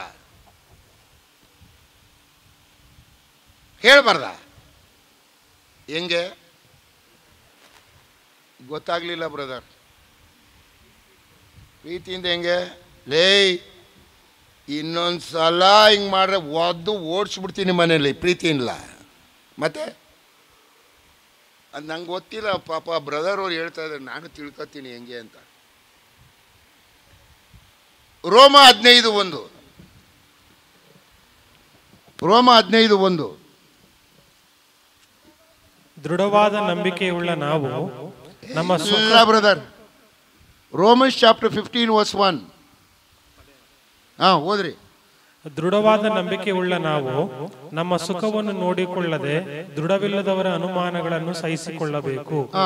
ನಮ್ಮಲ್ಲಿ ಪ್ರತಿಯೊಬ್ಬನು ತನ್ನ ನೆರೆಯವನ ಹಿತವನ್ನು ಭಕ್ತಿವೃದ್ಧಿಯನ್ನು 15:1, ಜ್ಞಾನೋಕ್ತಿಗಳು 15:1. ಕ್ಷಮಿಸ್ರಿ. ಮೃದುವಾದ ಪ್ರತ್ಯುತ್ತರವು ಸಿಟ್ಟನ್ನಾರಿಸುವುದು, ಬಿರುನುಡಿಯು ಸಿಟ್ಟನ್ನೇರಿಸುವುದು. ನೀನು ಹೇಳುವುದನ್ನ ಹೇಳೋ ರೀತಿಯಲ್ಲಿ ಹೇಳಬೇಕು. ಏನಾಯ್ತು, ಒಮ್ಮೆ ಅಕ್ಬರ ಅರಸ ಬೀರ್ಬಲ್ಗೆ ಹೇಳಿದ್ನಂತೆ, ಹೋಗೋ ನಾನು ಹಸ್ತ ನೋಡಿಬಿಟ್ಟು ಶಾಸ್ತ್ರ ಹೇಳೋನು ಕರ್ಕೊಂಬ ಅನ್ನಂತೆ. ಶಾಸ್ತ್ರ ಹೇಳುವನು ಕರ್ಕೊಂಡು ಬಂದು ಭವಿಷ್ಯ ಹೇಳುವಂಥವನ್ನ. ಅವನು ಏನು ಮಾಡ್ದ, ಅರಸನ ಕೈ ನೋಡ್ದ, ಅಕ್ಬರಂದು ನೋಡ್ಬಿಟ್ಟು ಏನಂದ, ಅಯ್ಯೋ ಅರಸ, ನಿನ್ನ ಎದುರಿಗೆ ನಿನ್ನ ಮಕ್ಕಳು ಎಗರ ಬಿದ್ದು ಸಾಯ್ತಾರೆ ಅಂದ. ಕತ್ತರಿಸೋಂತಲ್ಲೇ ನಾನು ಕತ್ತರಿಸಾಕ್ಬಿಟ್ರು. ಅರಸ ಹೇಳ್ದ, ಅವ್ನು ಕತ್ತರಿಸಾಕಿದ್ರು, ಬೇರೊಬ್ಬನ ಕರ್ಕೊಂಬರ ಅಂದ. ಇನ್ನೊಬ್ಬಂದ ಬಂದವನು ನೋಡ್ದ, ಕೈಯೆಲ್ಲ ಅದೇ ಕಾಣ್ತಾ ಇದೆ. ಅವನೇನಂದ, ಅರಸ, ಏನು ಕೈ ಅರಸ ನಿಮ್ಮದು, ಏನು ಕೈ ನಿಮ್ಮದು, ನೀವು ನಿಮ್ಮ ಮಕ್ಕಳಿಗಿಂತ ದೀರ್ಘಕಾಲ ಬದುಕ್ತೀರಿ ಅಂದ. ಕೊಡು ಅವನಿಗೆ ಚಿನ್ನ ಅಂದ. ಇಬ್ಬರು ಹೇಳಿದ್ರಲ್ಲಿ ಅರ್ಥದಲ್ಲಿ ಏನಾದ್ರು ವ್ಯತ್ಯಾಸ ಇದೆಯಾ? ಹೇಳೋ ರೀತಿ. ನೀವು ನಿಮ್ಮ ಹೆಂಡತಿ ತಪ್ಪು ಮಾಡುವಾಗ ಓಡಿಸ್ಬಿಡ್ತೀನಿ ಕಣೆ ಅಲ್ಲಮ್ಮ, ನೀನು ಇದು ಹೇಳ್ದೆಲ್ಲ ಸರಿಯಾ? ಏನು ಮಾಡ್ತೀರಿ, ನಿಮ್ಮ ಹೆಂಡತಿ ಒಂದು ವಾಜ್ ಹೊಡೆದಾಕ್ಬಿಟ್ಟಿರ್ತಾಳೆ ಅಂತ ತಿಳ್ಕೊಳ್ಳಿ, ಸುಮ್ಮನೆ ಉದಾಹರಣೆ. ಅದು ಆ ವಾಜ್ನ ನಿಮ್ಮ ಅಪ್ಪ ಅಮ್ಮ ಪ್ರೀತಿಯನ್ನು ಕೊಟ್ಟಿರ್ತಾಳೆ. ಹೆಂಡತಿ ಏನೋ ಒರೆಸುವಾಗ ಬೀಳ್ಸಿ ಹೊಡೆದಾಕ್ಬಿಡ್ತಾಳೆ. ಏನು ಮಾಡ್ತೀರಿ?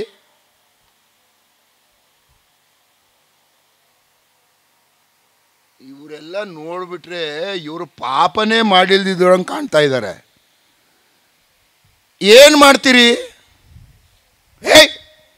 ಬುದ್ಧಿ ಇಲ್ವೇನೆ? ನೋಡ್ಕೊಂಡಲ್ಲೇನೆ ಅಪ್ಪ ಅಮ್ಮನ ಪ್ರಾಣನೇ ಅದರೊಳಗಿತ್ತು, ಅದನ್ನೇ ಹೊಡೆದಾಕ್ಬಿಟ್ಟಲ್ಲೇ. ಅದಕ್ಕೆ ಬದಲಾಗಿ ನೀನು ಅನ್ನೋದಕ್ಕಿಂತ, ಅಲ್ಲ ಕಣೆ, ಅದನ್ನು ಹೊಡೆದಾಕ್ಬಿಟ್ಟಿಯಲ್ಲ, ಅದನ್ನು ನನಗೆ ವಾಜ್ ಮೇಲೆ ಭಾಳ ಪ್ರೀತಿ, ಅದು ಒಡೆದೋಗೋದ್ರಿಂದ ನನಗೆ ನೋವಾಯಿತು, ನೀನು ಅನ್ನೋದು ಬದಲಾಗಿ ನನಗೆ ನೋವಾಯಿತು, ನನಗೆ ಇದಾಯಿತು, ನನ್ನಿಂದ ನಿನ್ನ ಪ್ರಾಬ್ಲಮೇ ಸಾಲ್ವ್ ಆಗ್ತದಲ್ಲ. ನಿನ್ನ ಕುಟುಂಬದಲ್ಲಿ ವಿರಸ ಬರಲಿಕ್ಕೆ ಸಾಧ್ಯತೆ ಇಲ್ಲ ಅಲ್ಲ. ಸತ್ಯವೇದ ಹೇಳುವುದನ್ನು ಗಮನಿಸ್ರಿ. ಒಬ್ಳು ಹೇಳಿದ್ಲಂತೆ, ದೇವರೇ ನೀನು ನನ್ನ ಗಂಡನ್ನ ಪ್ರೀತಿ ಮಾಡು, ನಾನು ಅವನನ್ನು ಸರಿ ಮಾಡಿಬಿಡ್ತೀನಿ ಇಲ್ಲಂತೆ. ಪ್ರಾರ್ಥನೆ ಮಾಡಿದ್ಲಂತೆ, ಬದಲಾವಣೆ ಆಗಲಿಲ್ಲ. ಎರಡನೇದಾಗಿ ಹೇಳಿದ್ಲಂತೆ, ದೇವರೇ ನಾನು ನನ್ನ ಗಂಡನ ಪ್ರೀತಿ ಮಾಡ್ತೀನಿ, ನೀನು ಅವ್ರನ್ನ ಸಣ್ಣ ಮಾಡು, ಏನೂ ಆಗಲಿಲ್ಲ. ಕೊನೆಯದಾಗಿ ಹೇಳಂತೆ, ದೇವರೇ ನನ್ನನ್ನು ಸರಿ ಮಾಡು ಅನ್ಲಂತೆ. ಆಕೆನ ಸರಿ ಮಾಡ್ಕೊಂಡಾಗ ಗಂಡ ಸರಿ ಆಗೋದ. ಪ್ರಾಬ್ಲಮ್ ಇರೋದು ಮತ್ತೊಬ್ಬರಲ್ಲ, ನನ್ನಲ್ಲಿ. ಇದನ್ನ ಗಂಡರಾದ ನಾವು ಸ್ತ್ರೀಯರು ನನಗೆ ನನ್ನಿಂದ ಅಂತ ನಾವು ಒಬ್ಬರಿಗೊಬ್ಬರಿಗೆ ಅರ್ಥ ಮಾಡಿಕೊಳ್ಳುವಾಗ ನಿಮ್ಮ ಕುಟುಂಬದಲ್ಲಿ ಸಮಸ್ಯೆ ಏನಾದರೂ ಬರ್ತದಾ?